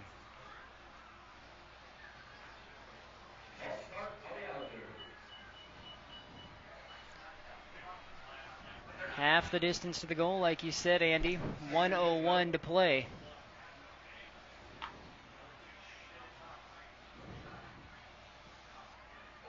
Kind of a dangerous place to be if you're the Grand Island offense. You've been running the ball so well between the tackles, but in this spot, you know that's what you want to do, and Kearney knows that's exactly what you want to do. Be interesting to see how this plays out, this last minute plays out here. Officials still, I think they're trying to figure out the time on the clock, so I think they put 4 seconds back on, 1:05, and we're ready to resume play here.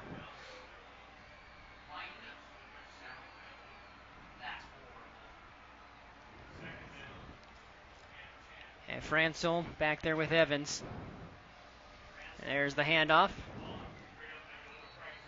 And you don't want to do anything crazy here, Andy. You're you don't. Really, you're running it up the middle. You're winding the clock down. You're Grand Island. You are ecstatic to go into halftime up 26-0. You really are. And Kearney had something going on offense there. McKinnis with a huge takeaway for his second pick of the half there, denying the Bearcats to get on the board before the half. And you're seeing here Kearney electing not to call the timeouts.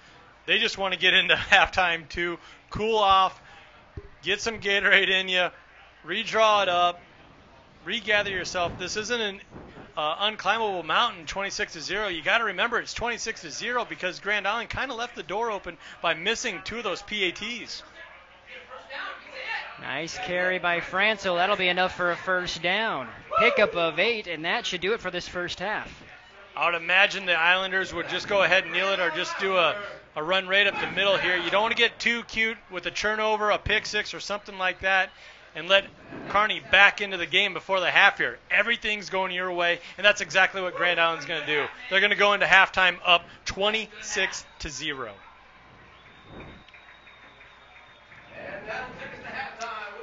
Your halftime score on the Aurora Co-op scoreboard, 26-0.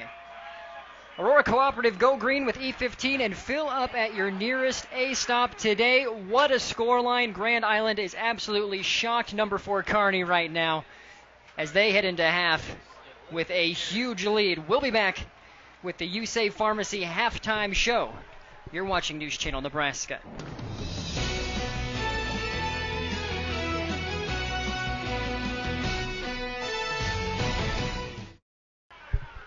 Welcome back to Grand Island. The band is on the field. We have an extended halftime, 20 minutes, so there's still about 16 to go. First game of this season, and my, oh my, Andy, have we had fireworks. I don't think anyone in this state, media, coaches, fans would have predicted this score at halftime. Grand Island leading number 4 Kearney 26-0. We are currently in our halftime show, brought to you by your locally owned USAVE Pharmacy. We support our communities and area athletes and are proud to be the low price leader with the hometown touch. Find a location near you at usaverx.com. No, and I mean, you got to be happy if you're an Islander fan for obvious reasons, but talk about the discipline that they've been playing with, especially up front. The D-line, the offensive line, they've really taken control of this game. I mean, we're talking about the running backs, the wideouts, the quarterbacks like we always do, but I want to shed some light on the offensive and defensive line for the Islanders. I really feel that they've played one whale of a game. Excellent first half, have put their team in a position to pull off a little bit of an upset here. You know, preseason's just that, but Kearney was, picked to win this game. They have been winning it last few years, but Grand Island really taking it to the Bearcats of Kearney thus far. Grand Island has forced 3 turnovers. Everything has been going their way. They are dictating the tempo. They are doing what they want to do. And Kearney is a team that hasn't been in this position, certainly this group, after going 21-1 last year, or 12-1 last year, Right. undefeated all the way to the state championship game where they lost to Omaha North. They have never been in a position like this. No, and I think you can see that on their sideline. They're a little shell-shocked right now, and it happened right from the get-go there where they had a young man knocked out of the game on the first play. Tristan Southwell, took a shot to the helmet there from the return of Sims, and ever since that play, it just feels like they've kind of been out of sorts just a little bit, a half step slow here, a little lackadaisical there, and Grand Island's capitalized, whether it's creating turnovers, whether it's taking advantage of missed gap responsibilities in the running game. The Islanders really taking it to the Bearcats right now. Again, you're watching the U-Save Pharmacy halftime show. We're going to take another quick break. Hopefully we'll hear from Cindy Wells, our Grand Island Senior High Athletic Director. She's running around somewhere, but we'll get the latest on the fall sports activities here at Grand Island Senior High and talk about some stats and continue to recap this wild, wild half. Glad that you're with us here on News Channel Nebraska. Grand Island leads 26-0.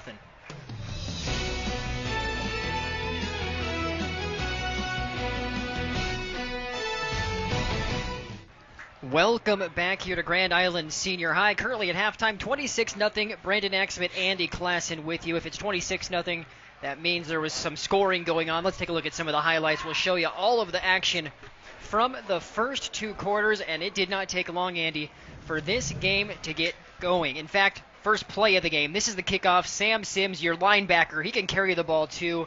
A very hard hit, and that pretty much has set the tone for this entire game. First score, it's punching the ball in. Caleb Francel, after having 3 straight carries, that put GI up 6-0.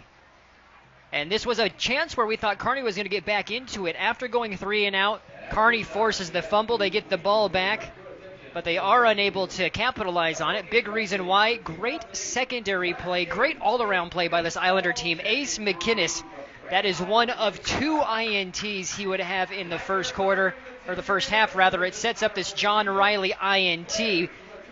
Rumbles in from 4 yards out. That makes it 12-0. Another big play. A lot of hard hitting in this first half, and you have the cornerback coming up and knocking down Maisner. He has not come back into the game since. That was a Tikpahu lay in the wood from the cornerback spot. The very next play for the Islanders with the ball, Riley lowers the shoulder, takes it in from 22 yards out. The Islanders rolling, but they're not done scoring yet. Here's the fumble by Francel. Eric Allen pounces on it. Everything going the Islanders' way. 26-0, Andy. Replays brought to you by Great Western Bank. NCN's Instant Replay, made possible by them. They have locations in Grand Island, Kearney, Hastings, Holdridge, and Broken Bow. Hometown bankers are empowered to make fast decisions so you can be greater with Great Western Bank. Andy, I almost want to say I'm speechless. That's not our job to be speechless, but my goodness. No, those are some great highlights put together by our crew. They're back in the truck, and they really tell the story of how that first half played itself out. Grand Island got out to a hot start there, scored, and then you saw them back it up with another score. Then Corbin Foster with a real timely takeaway for the Bearcats. You thought they were going to get something going there, but right away, Grand Island causing another turnover and turning right around, driving the entire length of the field and putting in another score, thus 26-0. Everything's going the way of the Islanders right now. Looking at some of the stats, but you have Riley with 2 TDs. You have Ace McKinnis for the Islanders with 2 INTs. And not only is Grand Island's offense clicking on all cylinders, but Kearney hasn't really been able to do anything on offense. Right, and that's why I was talking about that defensive line there before the break. I really like how they're able to contain this Bearcat offense, this potent offense. We know Kearney can score. We know they can move the ball. They got a very good quarterback in Braden Miller. He's a senior, 6', 200-pounder. He's made a lot of good decisions. It's just that there's not been a lot there for him to take advantage of because Grand Island is playing very disciplined defense right now. Special ceremony right now on midfield. Now, this is the 2008 Class A state baseball champs. There's Cindy Wells. We'll hopefully be hearing from her soon. But this is the Grand Island team celebrating the 10th anniversary of when those baseball players brought home the state championship. And there might be a few names on this team that you recognize, Andy. We'll go down the whole list. Adam Brown, Slade Bowles, Pete Kropp, Cash Kalkowski, Jimmy Reed, Eric Schweiger, Kirby Wells, Dalton Ryba, Luke Ferrara, Casey Griffin, Max Oiba, Aaron Roberg, AJ Fruchtel, Aaron Scarborough, Dylan Meyer, Brandon Tajan, Grant Baird, Bobby Yeager, Nick Hines, and Nate Zook. 2008 Class A state baseball champs. You know I'm a baseball guy. I love the boys of summer, and Grand Island has a rich baseball tradition. And, yeah, there's some big-time names there. Cash Kalkowski, Husker, playing in the majors there for a few years. Once again, Grand Island, very well-rounded athletic school here when it comes to baseball, and also we're seeing football. And, hey, we know they can play some basketball too. 26-0 is your score. This is the USAVE Pharmacy halftime show.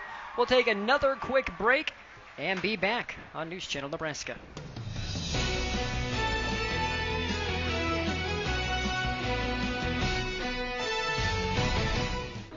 And welcome back here to Grand Island. The stage is set. The Islanders leading number 4 Kearney 26-0 as we are in our halftime show, brought to you by USAVE Pharmacy. Joining me is Grand Island Athletic Director Cindy Wells, who is just down on the field with the 2008 Class A state champs for Grand Island. Cindy, first off, thank you for joining us.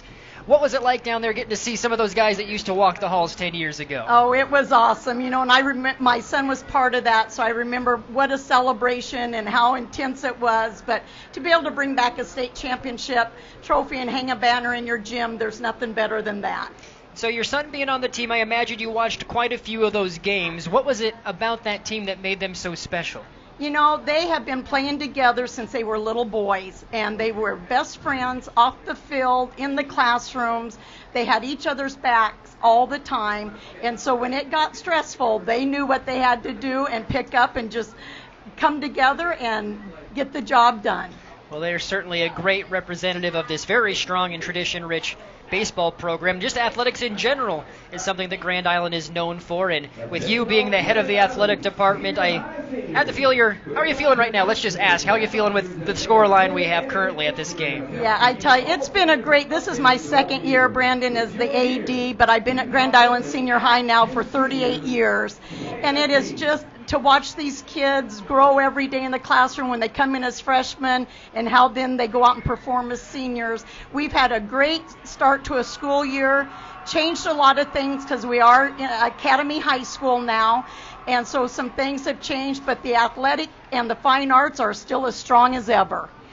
Well, and in terms of being in an academy school, I know this isn't necessarily your wheelhouse with you being on the athletic side, but for those viewers at home, what does that mean, or what were the differences that are happening at Grand Island? Yeah, what we're doing is we're getting the kids career and college ready. We're teaming up with a lot of businesses in Grand Island, and we have 5 different academies that we will be focusing on, and then the kids will come in as freshmen and explore what academy they're thinking about, and then by the time they're seniors, they will know exactly what kind of career or what college degree that they want to get.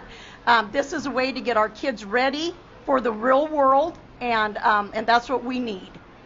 And speaking of the student athletes, which is of course the second part of getting ready for the real world, sports teaches a lot of things.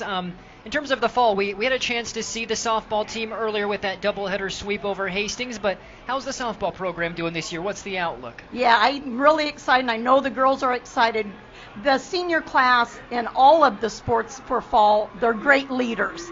And so we have high expectations for softball, girls golf, boys tennis, girls and boys cross country, football, and our volleyball team. Our volleyball team is a little young this year, but we have 3 seniors that are really helping the younger kids improve, but the future looks very, very bright for the Islanders.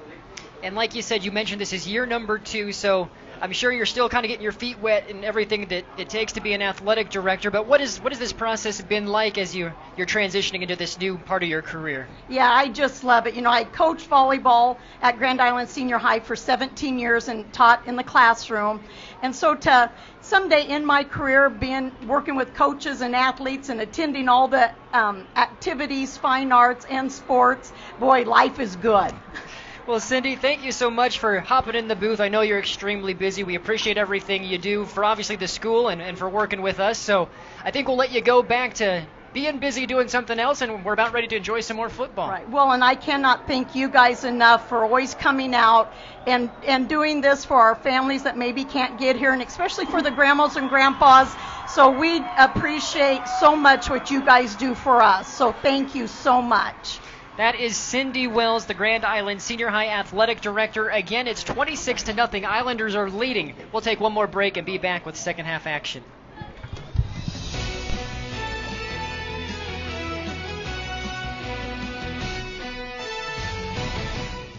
There are the away fans for the Kearney Bearcats. They are hoping for a comeback of sorts as Kearney has some work to do. Grand Island leading 26-0 here. We're under 3 minutes to go before we start our second half. Brandon Axelman, Andy Klassen with you. Andy, we talked about a majority of these players for Kearney never being in this position, but the same goes for the coaching staff here, and their job at halftime is to try to formulate some sort of plan on how to get their team back into this. Right. They really just need to stay true to who they are and do what they do best. And I really got to believe it's going to be Braden Miller looking up Seth Stroh some more here in the second half. That really worked for him well. And they had a couple of nice drives that they put together, but then they would get a couple untimely penalties that really just put them behind the sticks, and they weren't able to overcome that. But if you're Kearney, you can't get overexcited here. You can't get away from your playbook. You got to stay within yourself. You're only down 3 scores here. You can make that up, or 4 scores, sorry. But you also have an opportunity with Grand Island missing 2 PATs. The door is still open. Even if it's only slightly open, the door is still open. I think without question, you're getting the ball to start this half. You have to put points on the board if you want to make any sort of impact. You start things off on the right foot and see what can happen. But again, Miko Maisner, since that tough hit and that fumble, we haven't seen him back in the game. And so that's something we need to keep our eyes on, too, for Kearney. And also you have to wonder if it's a little bit of a dinger, maybe not an entirely serious injury. Do the coaching staff, do they worry at this point in the game about risking further injury at this point in the game and the score? Or do you put him back in trying to make that comeback? A lot of things that the coaching staff has to weigh. It's a long season. You don't lose your star running back in the first game, but you also don't want to lose your first game. And you know Mika wants to be back in if he can be. So, yeah, that's something we're going to have to keep an eye on here in the second half. Will number 3, the speedy running back for the Bearcats, see the field again here tonight? Just going over some stats. And it's John Riley with 40 yards leading Grand Island. Boy, and those are tough yards. He's going between the tackles on most occasions, keeping his wheels turning, picking up some very hard yardage in between the tackles. And I spoke too soon, actually, because Franco leads with 43, so he's beaten Riley by 3. He had those 2 huge carries in that first quarter, 16 yards and 13 yards, right before that third consecutive carry of that 1-yard punch-in. But Franco got the Islanders on the board, but it's been a very balanced attack. You also have Evans with about 30 yards on the ground. And so far, it's just Kearney just looking to get really anything going offensively. Will be a plus for them because they've had trouble moving the ball. And we mentioned it on a couple of those late drives for the Islanders, how the Bearcat defense just looked a little gassed. They were sucking wind there a little bit, and a lot of that had to do with their offense not being able to stay on the field and give that defense a little bit of a breather. Now, Kearney's getting a little bit of an opportunity here, coming out, getting the ball to start the half here. Let's see if they can sustain a drive and give that defense a little bit more of a break coming off the half. A ball fielded near the 15, and there is a return by Masters across the 30. Kale Masters making a real nice hesitation move there, letting a couple defenders go by him, and then re-accelerating, picking up another 5-6 yards on the tail end of that return.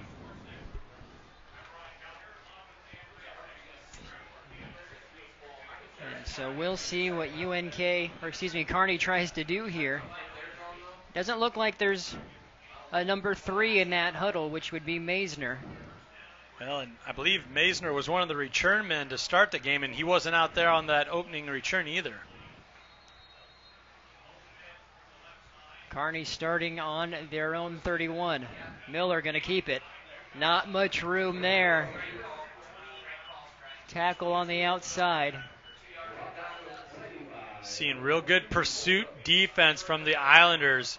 It looked like Miller might have had some room to work with there, but the rallying style of that defense from the Islanders, staying strong, only allowed him to pick up a couple yards.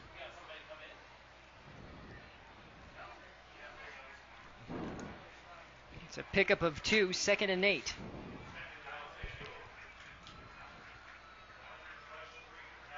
Quick drop and right up the seam. Just unable to connect with Larson. It looked like Larson had a step there. If they could have made the connection, he might have been in line there for a real big pickup. But that's just kind of how it's been going for the Bearcats. Look, he got that step there. The window was open. Just unable to complete the play.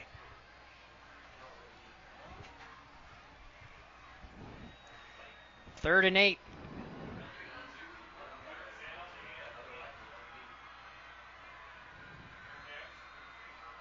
Man motioning across in Rich. Straight back drop. Miller steps up. Hits his receiver. And that is a huge conversion for Kearney. It's Masters with the catch. Wow, what a play for this Kearney offense. Really like how Braden Miller was aware of the pocket, stepped up, picked up a real nice block from his halfback to give him the time needed to make that connection way down the field. Big time pickup on a 3rd and long for the Bearcats. Pickup of 25. That puts Kearney in Islander territory, ball on the 40. And that's got to give this Kearney offense a little bit of confidence here to start off the second half. Miller on the draw. He has a hole up the middle, and look at the legs go. That's a pickup of 20 plus by Miller. And we talked about how the Bearcat defense needs to wrap up. Well, the Islanders need to wrap up on this play. Too many arm tackles. Not going to work when you're trying to bring down a hoss like Braden Miller, the 6', 200-pound senior quarterback for the Bearcats. Pickup of 25. This is the best and strongest drive for Kearney in this ball game.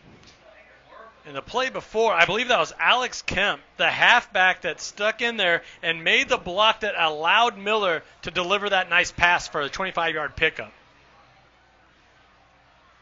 Option for Miller. There's the pitch. Kemp gets around the outside. There is a flag. Kemp pushed out near the pylon, but again, we'll see what this penalty's all about. Looks like it's coming back from the body language of the Bearcats.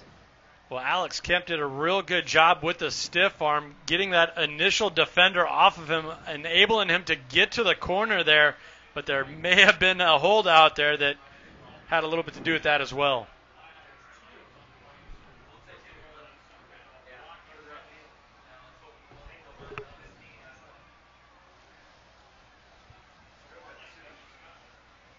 Officials conferencing.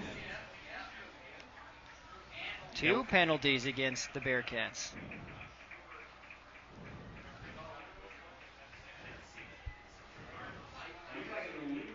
Illegal shift and that crack back block you see by Stroh there on the edge. Yeah, that's a point of emphasis on all levels of football. You can't strike a defenseless player. Stroh, I imagine, thought he allowed the defender to get his head around there enough before he delivered the blow. But safety is a huge point of emphasis, and it should be in the high school football game here. And if you're a Kearney fan, you got to be thinking, are we seeing another repeat? They get something going on offense, and then they pick up 2 penalties on the same play, and it looked like Kemp might have stretched out and picked up the touchdown there. All to no avail, because the Bearcats committed 2 penalties on that nice game.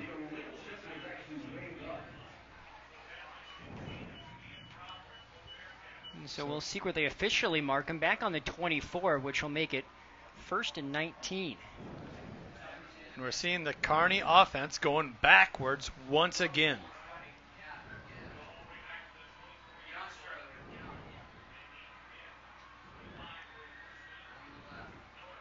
Miller to the near side, nearly picked off. Ooh. That was Wemhoff with the pass breakup. I like the play call. I like the bootleg. That really fits well with Braden Miller's skill set. Let him get out in space there and work. But if it's not there, you got to throw it away. You can't force it in there. You cannot commit another turnover here.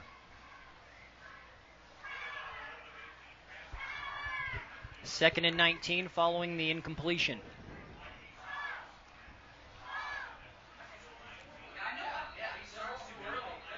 Little screen to the outside. We have a whistle again. I think we're going to see a false start.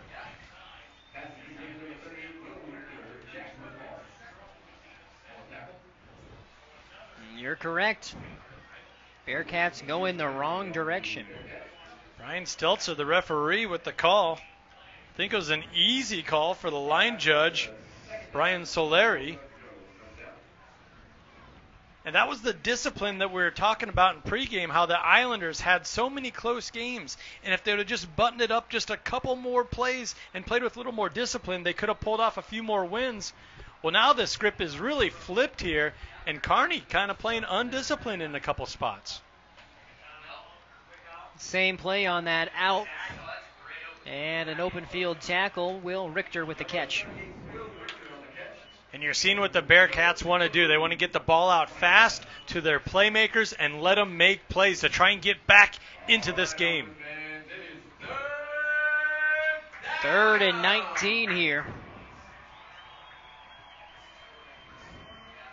Yeah, real tough spot to be. So I believe Grand Island was sitting there 1st and goal. Looked like they had a real nice run getting down to about the goal line, and it all came back. Miller with the pump fake. It's the out and up for the Bearcats. And Stroh nearly gets the tip drill, but a great pass breakup. That was Wentling. And it'll bring up 4th down. Wentling doing exactly what a good safety needs to do, reading the ball, high pointing it, and knocking it away.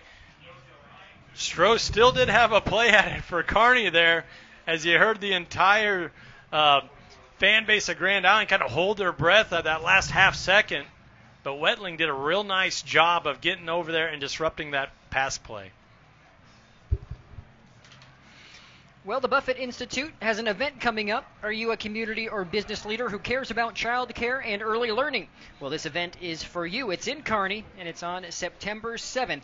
You can register today for this Buffett Institute event. Now, 4th and 19 here. Yeah, big decision to make for Kearney.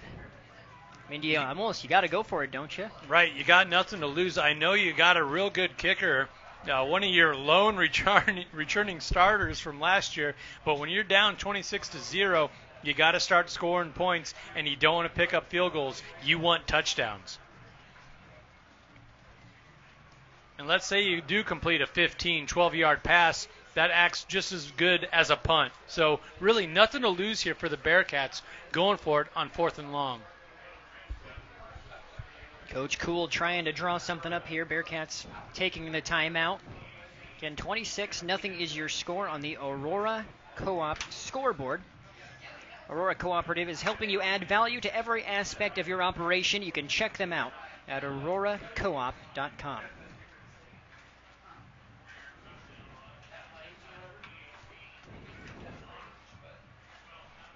If you're Coach Cool, Andy, what are you drawing up?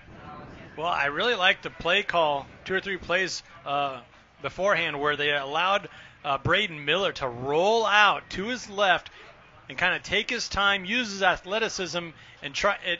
what that does is it buys time for the receivers to get downfield. Obviously, you're going to have to get downfield here to pick up that first down. This really plays well into what Miller can do, and also allows your big Seth Stroh, your 6'3", 201-pound senior, to get downfield. But it looks like they're going to line up for a kick here, which that's not all bad either, but you got to be on high alert if you're Grand Island, thinking the fake might be on. Hines, your kicker. This is a 43-yard attempt. Speed on the edge. It's blocked. It is blocked. It's in the hands of the Islanders. Ben Riley down the sideline, and the Islanders again come up huge and will have great field position. I mean, you saw it 3 times on that offensive drive alone where Kearney had some things going their way and Grand Island stepped up and took it away. Huge play on the blocked field goal attempt there. And then to make matters worse, Ben Riley with the heads-up play, getting the ball and getting upfield. Unfortunately, we do have an Islander down on the field. I didn't catch his number there. It might have been Ace McInnes. Number 25. We've seen enough of these injury timeouts here tonight. Hopefully the young man just got the wind knocked out of him. He's on his feet. That's good to see.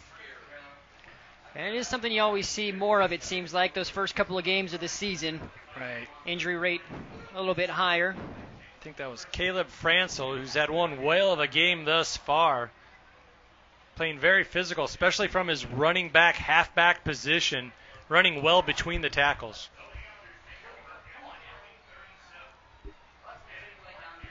So GI starts on the Kearney 37.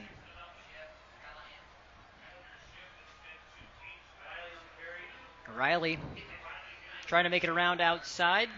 Gets a pickup of 5. And it's like a broken record. Grand Island's not getting too creative with their play call here. They have that in their arsenal, but why would you do that when it's working so well to just hand it to your halfbacks between the tackles or off tackle? Really like how, I'll say it again, the word is discipline. How the Grand Island coaching staff is staying disciplined, staying with what's working. Looks like we may have a cramp. Kearney player down on the field, 8:43 to go. Islanders still up 26-0. We'll be back.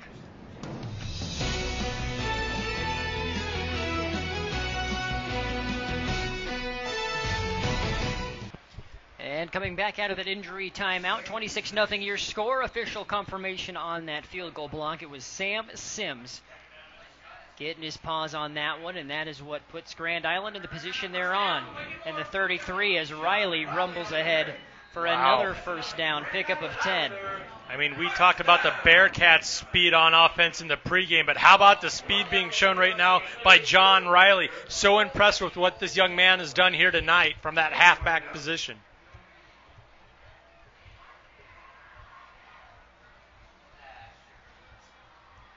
Really like how decisive he is with the ball in his hands. He gets to his spot. Oh, but this one's coming back. And it'll be on that tight end. You see him there, Sextro. Get a little bit too much jersey. Yeah, Kyle Sextro on the edge there. Whenever you see that jersey being pulled away from the body, away from the shoulder pads, that's an easy call for the officials. Play action. And there's another catch for Douglas. Uh-oh. He burned his 2 defenders, 1 to beat. Inside, Douglas with the spin move. Are you kidding me? Brock Douglas making the defenders look silly on the 34-yard TD. Wow, Brock Douglas was not going to be denied. As soon as he brought in that ball and the 2 Kearney defenders tripped over themselves, he saw green in front of him, and he was going to get to that end zone regardless of what was in front of him. And talk about the whole play as a whole there. Cole Evans taking his time. You saw him patting his feet. and delivered just a strike to number 1, Brock Douglas. 33-0 is your score. Islanders on top of number 4, Kearney. Brock Douglas with a 31-yard score. We'll take a break.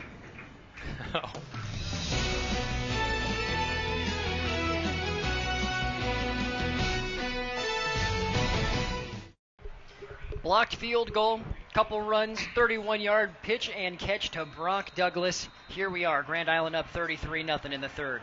All I can say is, wow, nobody saw this coming, this offensive explosion from the Islanders. No room there on the initial side, so Trey Rodriguez trying to reverse fields, and that is one of the better returns that the Bearcats have had today. Rodriguez doing an excellent job getting the entire defense cover team to come to the lower half of the screen there, then cutting it back, picking up about 25 yards after that cut. Also showing a little bit of speed there.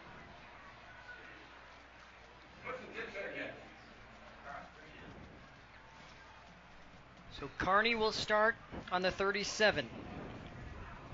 Well, now you're getting to the point where Kearney's not going to get to exactly do what they want to do. They're going to have to start airing this out, conserve some clock, and try and get upfield in a hurry to close that deficit, to give them a chance to maybe mount a comeback late in the fourth. Justin Schneider picks up 6 on that.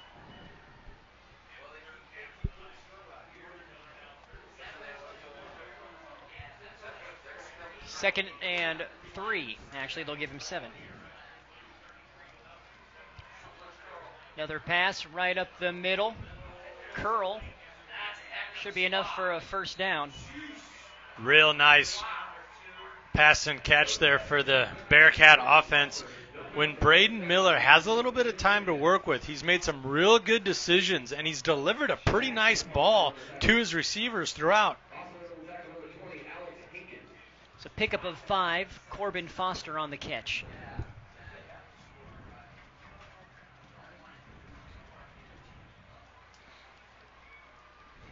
Another quick pass on the outside. Tackle by Otikpahu. And I don't mind this style of offense for Kearney. Just go ahead and pick up what the defense is giving you. Those quick hitters, those short routes, those will open up the deep ones later on in the game. And plus, you've connected on some of those deep routes already. So the underneath stuff should be open. Miller doing a real good job looking it up here on this drive. That was Schneider with a pickup of 4. 2 catches on this drive. Nearing the 6.5-minute mark in the third.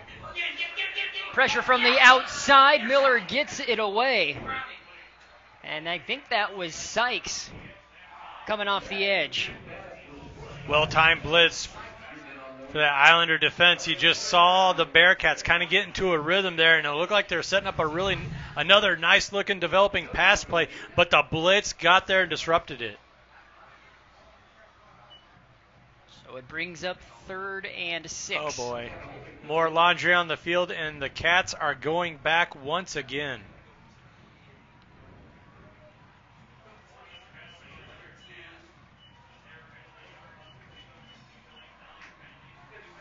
Not exactly sure what the play or what the penalty was. Illegal man downfield, illegal formation. Regardless, Bearcats going backwards again. Pressure up the middle. Miller forced to throw quickly. Sam Sims is there. Cale Masser with a catch. Maybe a gain of 1.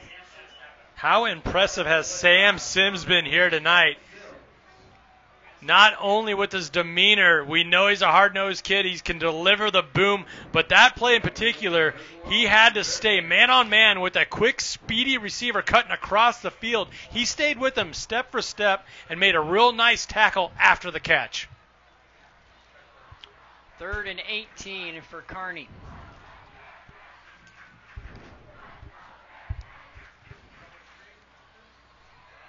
Here comes pressure again. Bubble screen. Sam Sims is there. No gain.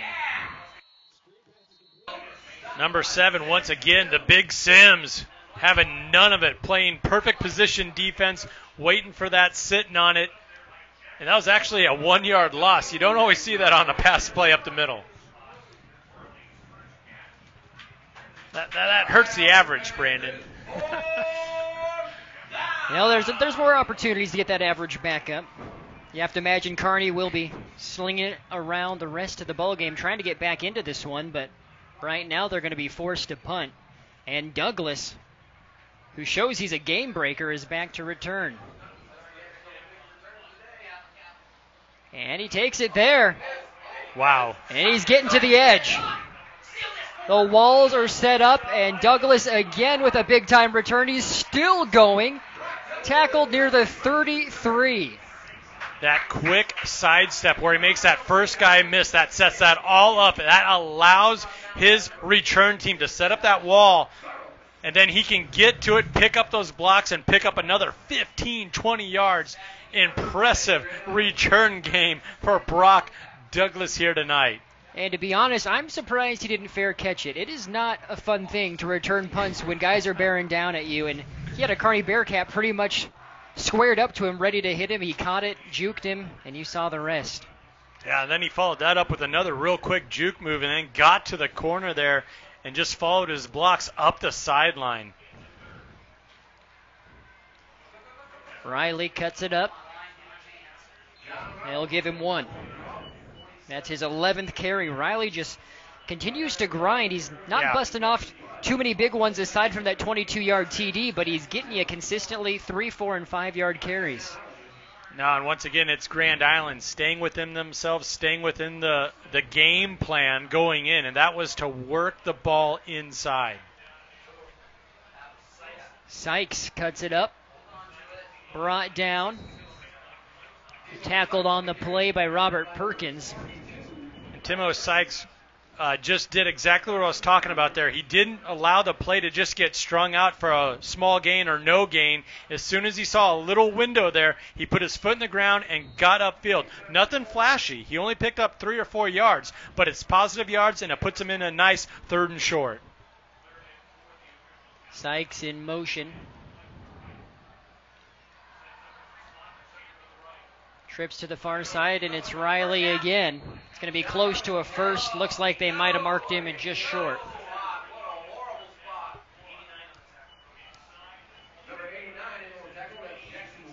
Jackson Worley on the edge making the tackle for Kearney. And you got to think with 33 points to play with, ball on your side, you got to think Grand Island's going to go for it here.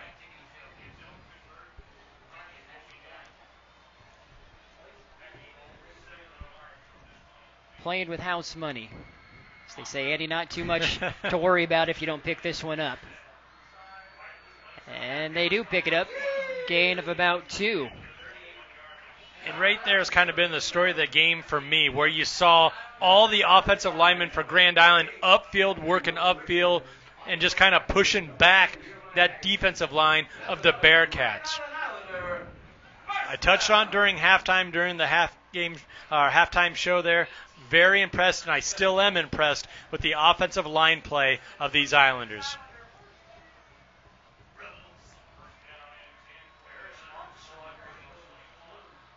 This time Evans is going to keep it. He's going to try to get the edge, and excuse me, that's not Evans. Or it is Evans. The ball pops out, and the ball is going to be down. Alice Cole Evans wanting to get in on the action too there. He made the correct read, but he tried to extend it a little too much there. I believe he was down before the fumble occurred, but still, I mean, I know you're playing with house money, as you put it, but you don't want to turn the ball over in the red zone on any occasion. Yep, you see it on the replay. Ground caused the fumble. They'll be down near the 6 or 7 yard line. They mark him at the 7. 1st and goal to go. And this running attack has just been relentless here for the Islanders. Evans seen something he didn't like, calling a timeout. Another smart decision for the quarterback. Islanders will take a timeout here with 2:04 to go. We'll take a break as well. You're watching News Channel Nebraska.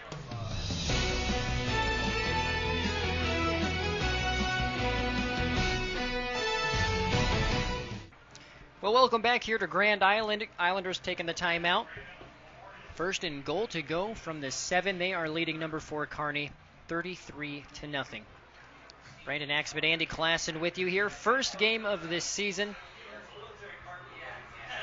And it has been quite the performance for the purple and gold. Carry up the middle. Sykes is down inside the 3-yard line. Now, Kearney was kind of the favorite going into this one, and I thought we were going to see a really good game, a close game. I know Grand Island ended the season at 6-4, but I felt they were a win or two better than that. They lost a couple close games, a couple untimely turnovers that just really hurt them down the stretch. So I thought we were going to have a very close contest here tonight, but the Islanders having none of it, taking it to the Bearcats here right from the get-go. We have Sykes, who just carried the ball, getting stretched out. Another cramp situation. See those cramps, especially early on. Warm weather football game here. I believe it was in the low 90s at kickoff. So you're going to see that in the early season. Well, we'd like to remind you this broadcast is made possible by Central Nebraska Orthopedics. From advanced surgical techniques to sports medicine expertise, Central Nebraska Orthopedics is dedicated to the motion of life.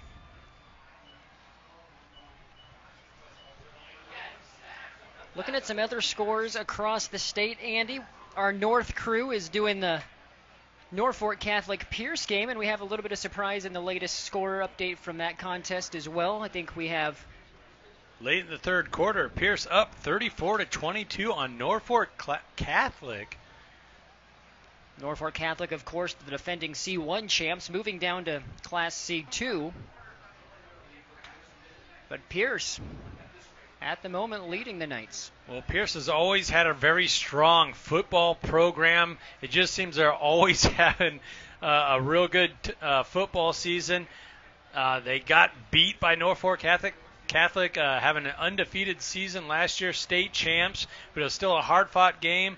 That was another red-letter game for both of those programs, much like we have here tonight. I'm sure it was a packed house, and, you still got an entire fourth quarter there, so that might be a little bit of a barn burner. That one might go down to the wire. We have our radio crew at the new 94 Rock, broadcasting Columbus and Norfolk, another rivalry in northeast Nebraska. Columbus just got on the boards. The Panthers leading 15-7 with 11:40 left in the fourth quarter. Couple real good close games there up in northeast Nebraska. Grand Island quick to the line. And the snap is back, and good job just by Evans to not fumble it, grab the ball, and live to play another down. And we saw Kearney do that exact thing to open up the second half. They wanted to do a quick snap and kind of catch the defense off guard. Well, they got the false start. There you saw Grand Island try and go with the quick count, the quick snap, and the hot snap got by Evans there. And Cole made the right choice. Sometimes you just got to eat it. You got to take the sack, secure the ball. And again, you're seeing the cramps continue to pop up here late in the game. A Kearney player is down on the far side of the field. 1:16 to go. Now the latest, Pierce is leading Norfolk Catholic 42-22, 10:42 left to play. Again, that is the game you can watch on NCN Sports now, along with this one. Class C2 final. Hastings St. Cecilia defeats Hershey 45-0. Class B, we have Seward leading Waverly 35-7, end of the third. And we're continuing to get scores as they come in. David City leading Stanton 35-29. Games across the state of Nebraska. What a way to start the year. We'd like to remind you as well, we're on Twitter at NCN Sports. We're nearing 4,000 followers, and if you'd like to follow us, we wouldn't mind. Also, feel free to interact with us. Give us a tweet at NCN Sports. Let us know who you're cheering for, where you're watching from, anything else you might like to throw in there. We love interacting with our viewers and hope that you've been enjoying this broadcast that we've had so far. It has certainly been an action-packed game, even if it has been for the majority for one team, which is Grand Island at this point. It certainly just feels good to have football season back And the air just seems a little different, Andy, once the fall sports season starts. It really does. You know, the leaves have been churning. They're talking about an early winter. Well, I mean, it got into the 90s today, so it didn't feel like an early winter's coming. But football's here. All things are good in the great state of Nebraska when football's here. We have Car Mom tweeting at us saying, why not beating Plainview 36-18. Thank you for that tweet. 9:30 left in the contest. We're back to game action here. 3rd and goal to go from the 14.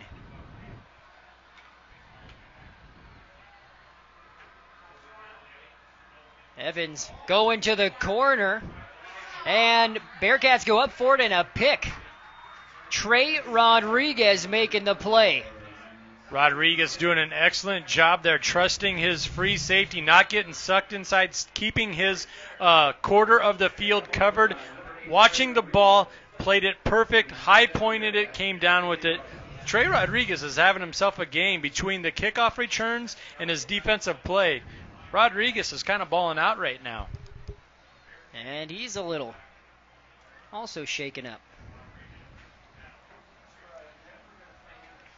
Just under a minute to go.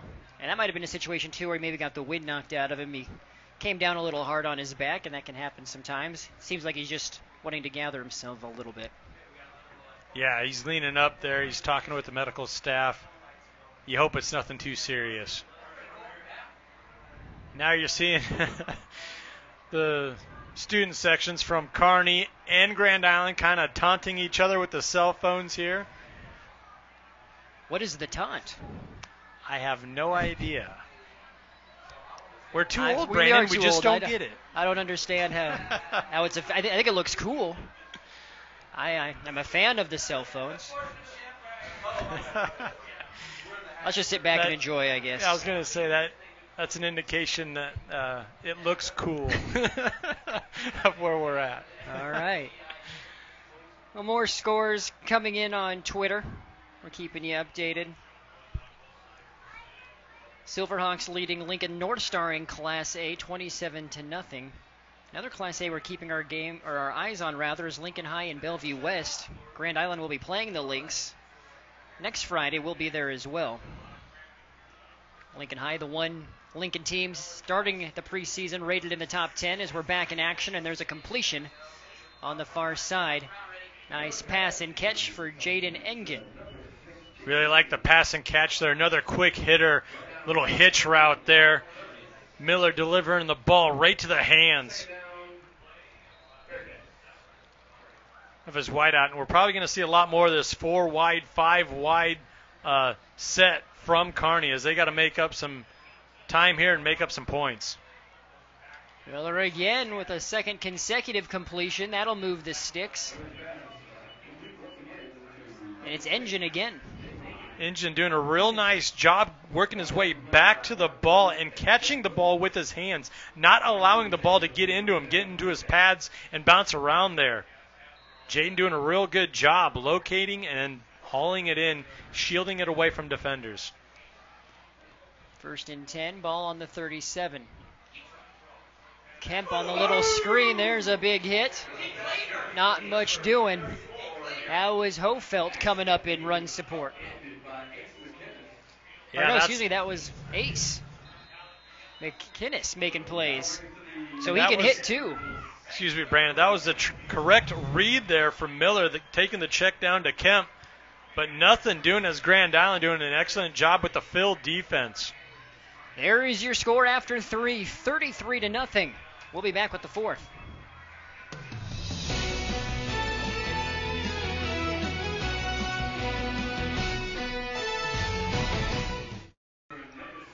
Incomplete pass here to start things in the 4th quarter. Brandon Axelmit, Andy Klassen with you, brings up 3rd and 15 for Kearney. Number 4 Kearney right now being shocked by Grand Island here in the season opener. And unfortunately for Kearney, they've been in this position 3rd and long throughout the entire evening. Really tough spot to be in if any kind of an offense. Low snap, Miller picks it up, steps up. Not going to be enough for a first down there. Gain of maybe 1.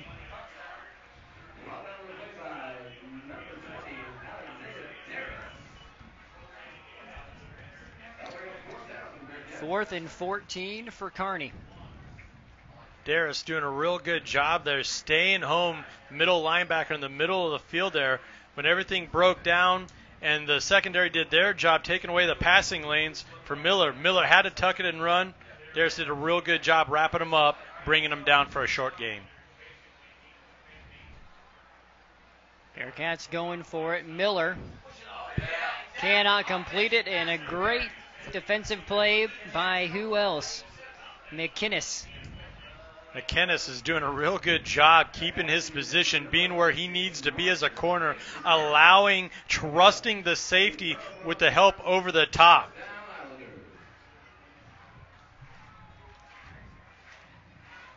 Grand Island takes over on downs and can look to add even more to this lead. And you got to think Grand Island's going to keep it simple, keep it on the ground, really salt some time away here. The clock is your enemy if you're Grand Island, because you want this game to be over with right now. It's also the enemy if you're a Kearney fan, because you need more time to make this up, the difference up.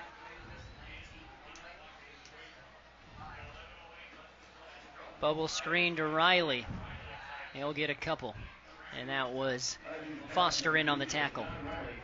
And some folks might be surprised with the Islanders electing to pass the ball there. Well, that's really just an extended handoff. For this style of offense, that's really just their version of a toss play there, that quick hitter pass. If you notice, that pass actually went backwards there to Riley, and Riley cut it up quick. Hey, I spoke too soon. He actually lost a yard on that, so 2nd and 11.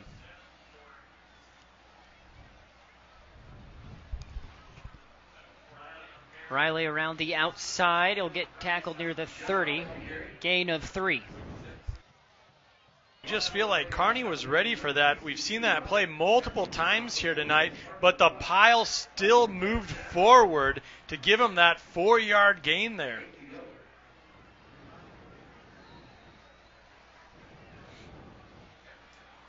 Third and 8. We're nearing the 10-minute mark.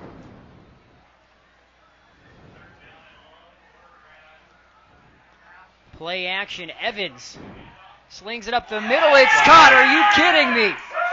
31-yard touchdown strike. Kyle Sextro, the tight end. What an impressive play for Kyle Sextro, keeping his eyes on the ball, taking on some contact there, reeling in the catch, then keeping his feet, playing through the contact. Nice spin move to get to the end zone, putting in another 6 for the Islanders.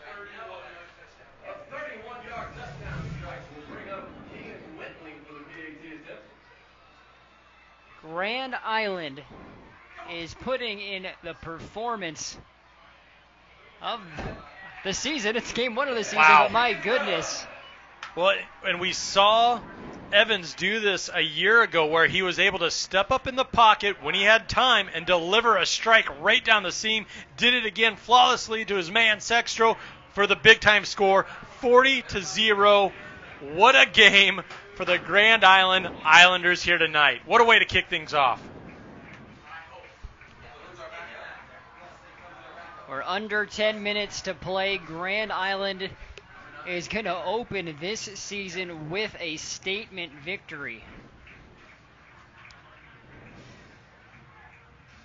Wow, and if you're number 4, Kearney, you really just got to put this one behind you as fast as you can. Forget about it and move on. It's a long season.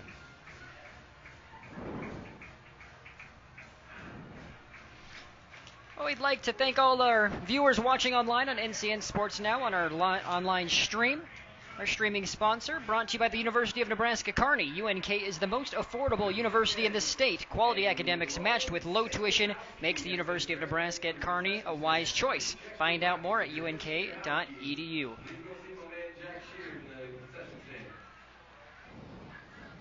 I wouldn't be surprised here, Brandon, with 9:52 left in this contest if we see some reserves from both squads come out. We already seen some injuries. We've seen some cramping. This would be a good opportunity to get some youngsters in, especially early in the season. There's that squib kick. And returned by Richter, tackled by Daylon Calevon. The flip side of that, you have a lot of inexperience, especially for the Bearcats, only returning 2 starters from last year, so you want to give them as much experience as possible. So I guess I wouldn't be surprised if the Bearcats do elect to keep their front first 11 in and pick up as much experience as they possibly can here early on. And we have a running clock. No one saw this coming. 40-point deficit in football. Clock is running here. We have backup quarterback in as well for Kearney. Looks like it's Colin Murray, the 6-foot junior, going to take snaps the rest of the way. Well, one of the points we talked about in the pregame and early on in the broadcast was the running attack for the Bearcats and how good it is and how it's a well-oiled machine, and year in and year out, they're turning out running backs that play at the next level. They have that again this year with multiple running backs. And Mazer going out there in the second quarter, that might have a lot to do with this as well.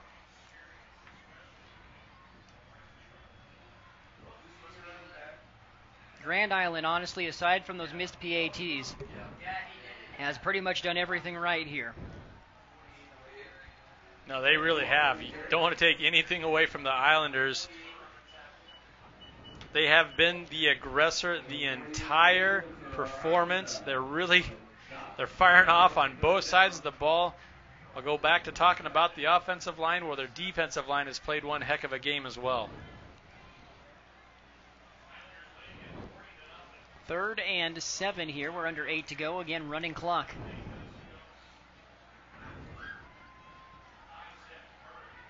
Murray rolling out. Has his receiver, cannot quite hit him. An intended target was Gabe Gilsdorf. And that's a really tough play for Murray. His first couple of snaps, they ask him to come in and then roll out. It's hard enough to complete a pass when you're in the pocket and you have time, but when you're actually running with the ball in your hand and you're trying to deliver a pass on the run, the level of difficulty really goes up.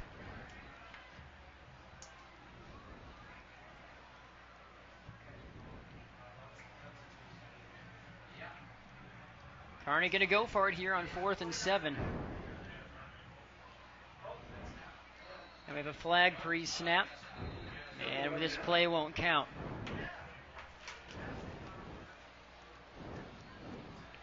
I know Kearney has nothing to lose here. You're already down. You got your reserves in, but sometimes you just got to take your medicine and go ahead and punt the ball. You got to think the way Grand Island's offense is clicking right now, even if they do bring in their reserves, you think they might stick another one in there. And I guess what's the difference, 46, 47, or 40-0? Maybe that's the thought process there. Looks like even with the penalty, they're going to continue to go for it.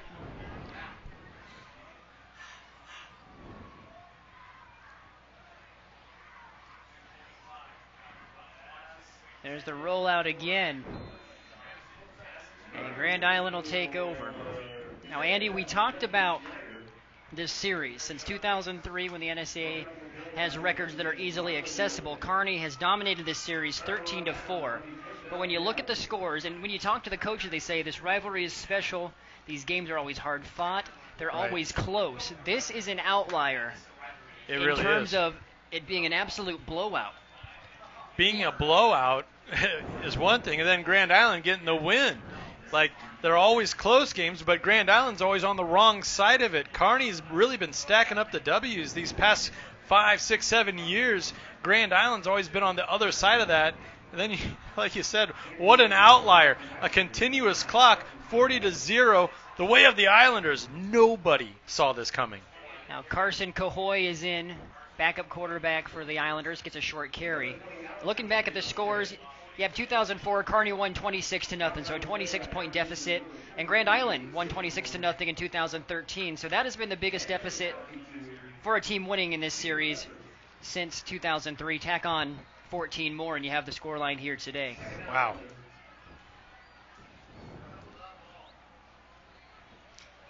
And that Grand Island team will be riding high into next week when they take on ranked Lincoln High in Lincoln, game that we'll be at. As for Kearney, like you said, it's just one game. You clearly can recover. And they'll have a chance to do that when they host Lincoln North Star next week. Another flag pre-snap. Seeing both second-string offenses picking up a couple flags early on here. False start there on the Islanders.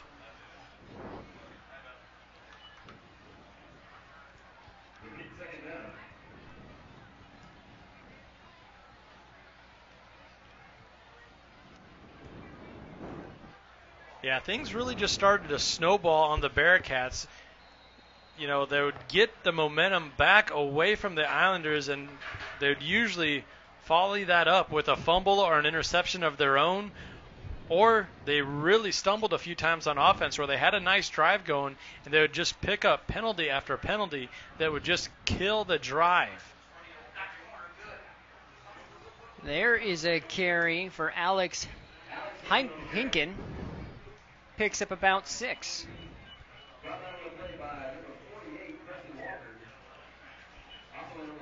And much like you saw throughout the middle of that second quarter on, that pile is always falling forward for the Islanders.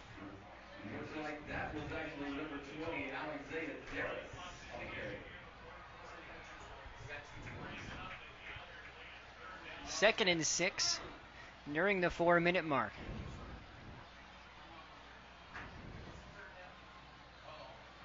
Cahoy gonna keep it. Again, we talked about it earlier this broadcast, but Cahoy is a gamer and an athlete. He's lining up as a starting wide receiver when he's not taking snaps under center, even though he's slotted as the backup quarterback. That was a real smart decision there by Cahoy. He saw the defense go with the ball carrier, the running back, so he pulled it out, went back across there, picked up a first down. And yeah, like you mentioned, he's an athlete. You saw some speed there on the edge.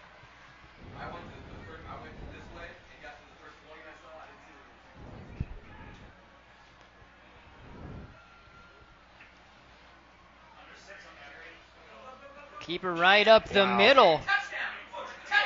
Legs keep churning, and it's a score.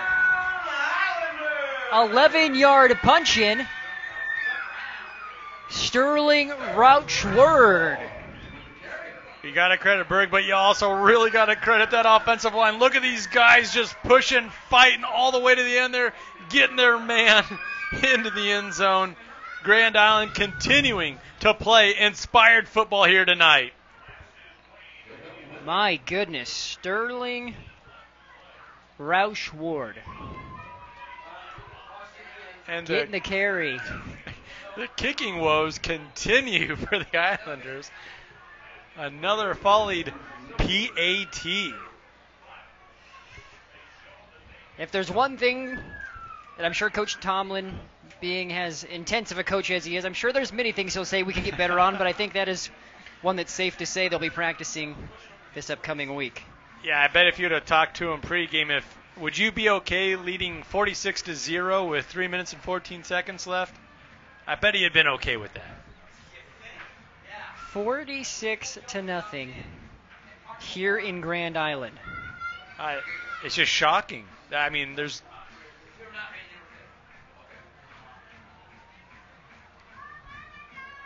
Kearney ranked 4th in the state, and with good reason. They always reload, and I'm sure they're going to have a fine season. They're going to bounce back from this.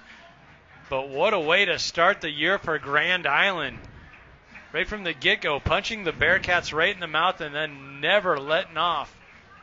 And I was afraid of that in the second quarter when they got up there by those 3 scores. We've seen that before, or we saw that last year a few times, where the Islanders would allow teams to get back into games and then lose it late in the fourth. That clearly was not the case here tonight.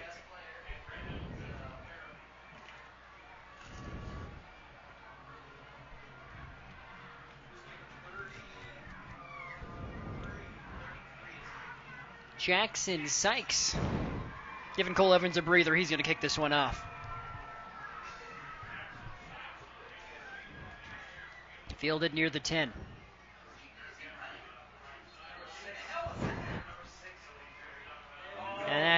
Engine with the return. And we might be seeing a little bit of frustration there. Another flag coming in from the sideline. Might be a late hit. I think they might have said Engine was out. And I think Islander maybe tackled him after the play was over. I guess we'll see. Officials talking it over right now.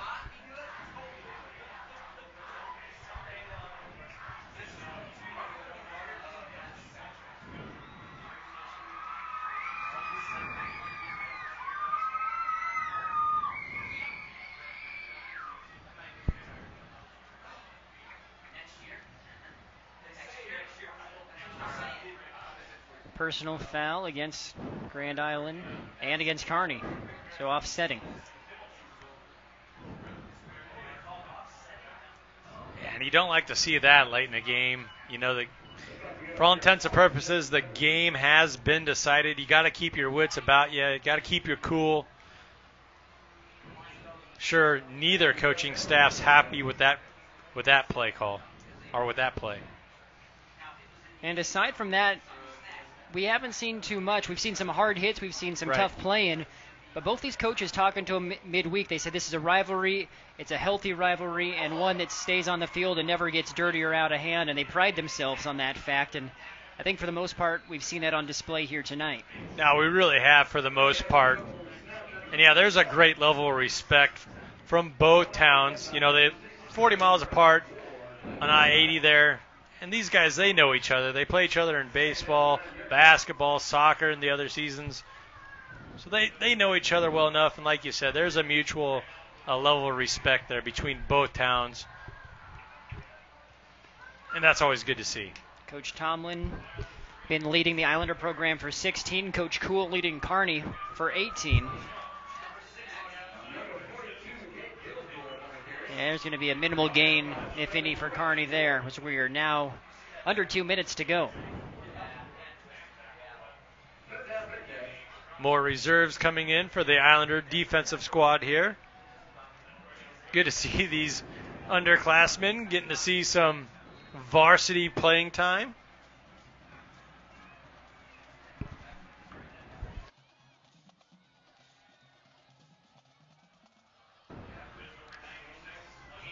See young Bo Walker on the bottom of your screen there, the 5'5 sophomore, 135-pounder. Nice completion there. Jacob Larson hauling it in on the seam. Ball dropped right in there. That was a nice pass. That's a tough pass to complete there. There's a lot of things happening there in the middle of the field there. To hit that seam pass and to hit it quick and on the time, just like you saw there. Good play for the Bearcats.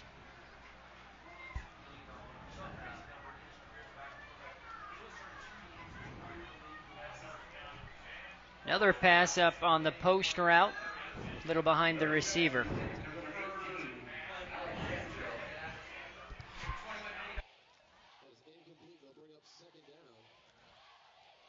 Ball delivered just a little bit behind the receiver there.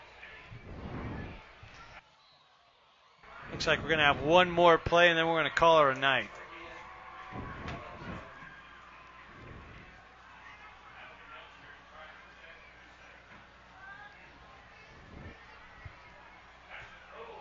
There's the throw and incomplete. Murray having to deliver that ball just a little bit earlier than he wanted to. That pass rush for the Islanders coming up big once again. Time is going to expire, and that will do it. Grand Island 46, number 4 Kearney 0. The Islanders make an absolute statement to start the season, defeating their rival Bearcats in dominant fashion here in Week 1.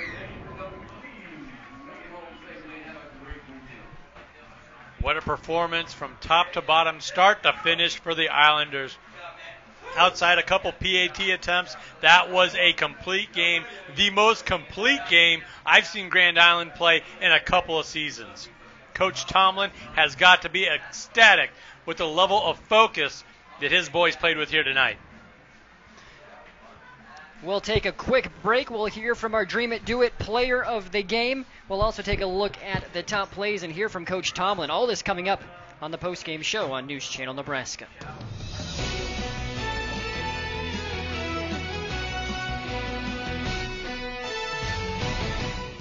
And welcome back here to Grand Island. The Islanders defeat number 4 Kearney 46-0. We are now in our Cornhusker Toyota Honda post-game show, which is driven by Cornhusker Toyota Honda, Nebraska's only dual Toyota Honda dealer. There's no need to drive to Lincoln or Omaha when shopping for a new or pre-owned vehicle. Go see the sports fans at Cornhusker Toyota Honda in Grand Island. All right, we have a lot to discuss. We're going to take a look at the top plays of the game, brought to you by Central Nebraska Orthopedics. News Channel Nebraska's top plays brought to you by Central Nebraska Orthopedics. From advanced surgical techniques to sports medicine expertise, Central Nebraska Orthopedics, dedicated to the motion of life. We have number 4 Kearney coming to town to take on Grand Island, and as you saw there, the hitting got started early. This was a rivalry match, and GI got on the board first. There's a punch-in by Francel 1 yard out to make it 6-0. That's Caleb Francel. And that would make it 6-0 early on. Still first quarter, Kearney making a big play, getting the fumble, looking like they might get some momentum back, but not so fast. Reason why, Ace McKinnis, the DB, making a big play and getting the INT. Grand Island gets the ball back. It would set up this touchdown by John Riley, pounding it in and giving Grand Island the 12-0 lead. That was from 4 yards out. Another big play that affected Kearney for the entire game. Their star running back, Miko Maisner, takes a huge hit here from Coach Joe Uktippahu, forced the fumble, and this would set up on the very next play a John Riley 22-yard rumbling, stumbling touchdown. Grand Island rolling now 19-0 here in the second quarter. In complete control. This is again before halftime. Francel churns the legs, ball pops out. Eric Allen has his back. The big boy gets on the stat sheet with the touchdown. 26-0 still before halftime. Grand Island absolutely rolling. We head now to the third quarter, and it's Brock Douglas. He is a gamer. He had 3 receptions. This was his biggest. My goodness, making the defense look silly there. A 34-yard touchdown, pitch and catch, 33-zip. Grand Island, I kid you not, and we're not done. Evans to Kyle Sextro, that's his brother Kyle. Great job, the tight end, making it 40-zip. It would be a 46-0 rout. This one getting punched in by Sterling Rouch Ward. 11 yards out. The party continues. Grand Island takes down their rivals, stuns them with the 46-0 victory. I'm Brandon Axmit. Those are the top plays of the game. Now stay with us. I'm going to run down to the field. We're going to hear from our Dream It, Do It player of the game very, very shortly. Also, we'll hear from our Roe Buick and Roe Chevy coach's interview with Coach Tomlin. Coming up next.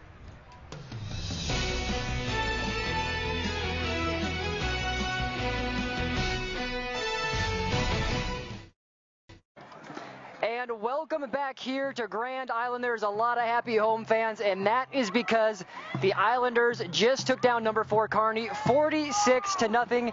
Joining me first off is head coach Jeff Tomlin.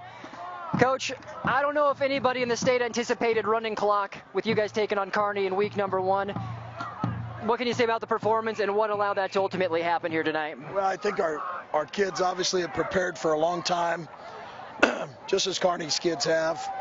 Great winter, spring, summer, a lot of investment, and I think all our kids just played their guts out, and offensive and defensive lines, I thought controlled the line of scrimmage, and that enabled Brock to have a great game. He had great individual effort.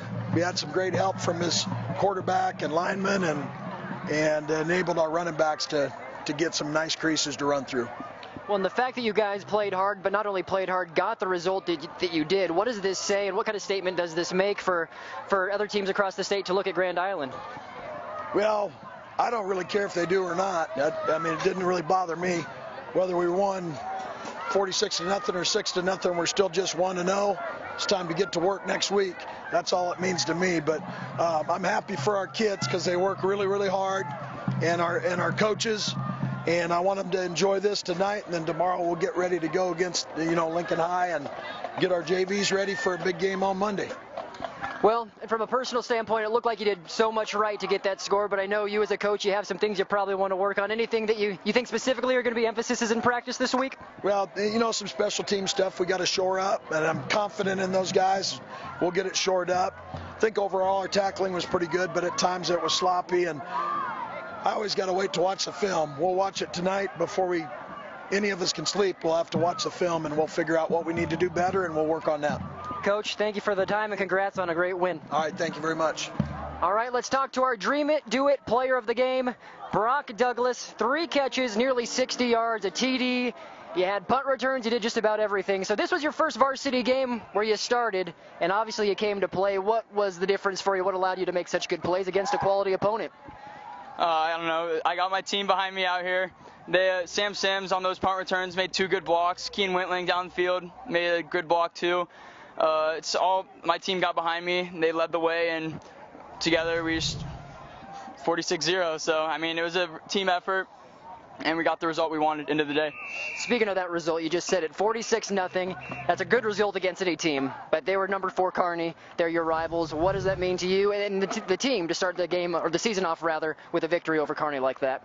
It's encouraging. Definitely gets us the confidence we need, but like Coach said, we got to get right back tomorrow, watch the film, get right back on Monday, and get ready for Lincoln High next week. Just 1-0. Just doesn't mean much. Well, part of being 1-0 was because you had that 34-yard touchdown. Walk us through that play, because you made about 3 different defenders look a little bit silly on that one. Ran my route.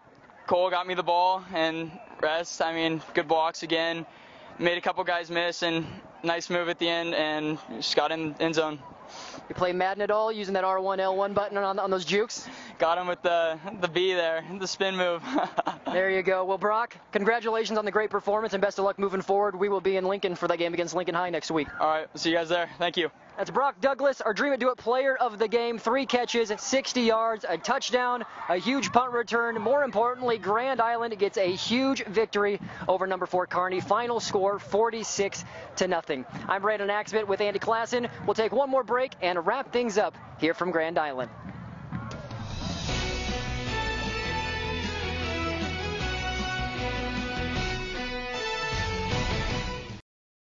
And welcome back one last time, wrapping up our Cornhusker Toyota post-game show.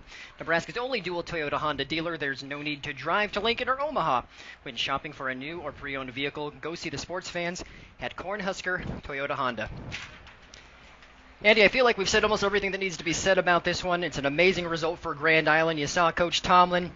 It's only one win, not one to get too carried away, but I think deep down he's feeling pretty good about what just happened. If nothing else, you took down Kearney, a series that the Bearcats have owned in recent history. You did it in dominating fashion. You did it on your home field.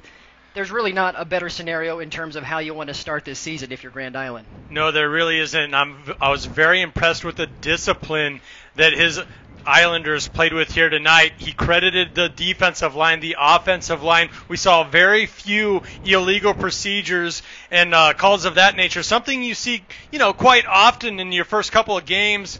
The Grand Island Islanders really kept it buttoned up, and they really played an aggressive style and got that snowball effect, which really mounted this 46-0 win. And we appreciate Coach Tomlin taking the time for that Roe Buick and Roe Chevy coaches interview, where they are proud to recognize all of the outstanding area athletes who play with pride. You can visit rowcars.com. And lastly, our Dream It, Do It player of the game, Brock Douglas. Quite a way to start your varsity career in terms of what that young man did. I really like what he had to say, how he credited Sims there for springing him on a couple of huge blocks on those returns. But yeah, you really got him there with the Madden reference, because he did. He put on some nifty moves, a couple real quick juke moves, and then he B-buttoned him there with the spin move. You had a good time there. What a great young man, and what a stellar performance, like you said, to really kickstart his varsity career here for Grand Island. I'm going to have to knock him. I was trying to talk PS4. He starts going Xbox 360 on me, so we'll get that that worked out. But he is our player of the game. Dream it, do it, let your skills pay the bills. Check him out at dreamitdoit.com. That wraps up our coverage here from Grand Island. Islanders with the 46-0 victory. Special thanks to Tyler Bersovsky in the truck, as well as, of course, you, Andy Klassen. I'm Brandon Axelman, as well as our terrific camera operators who are on this crew. We thank you, the viewers, as well, for watching. We hope you enjoyed it, and next Friday we'll be in Lincoln for Grand Island and number 8 Lincoln High. Of course, check out all the highlights on ncnsportsnow.com as well as our Twitter. We will have everything posted later tonight from all of the action we were covering throughout the state. I'm Brandon Axelman. We're signing off. Thanks for watching here in Grand Island.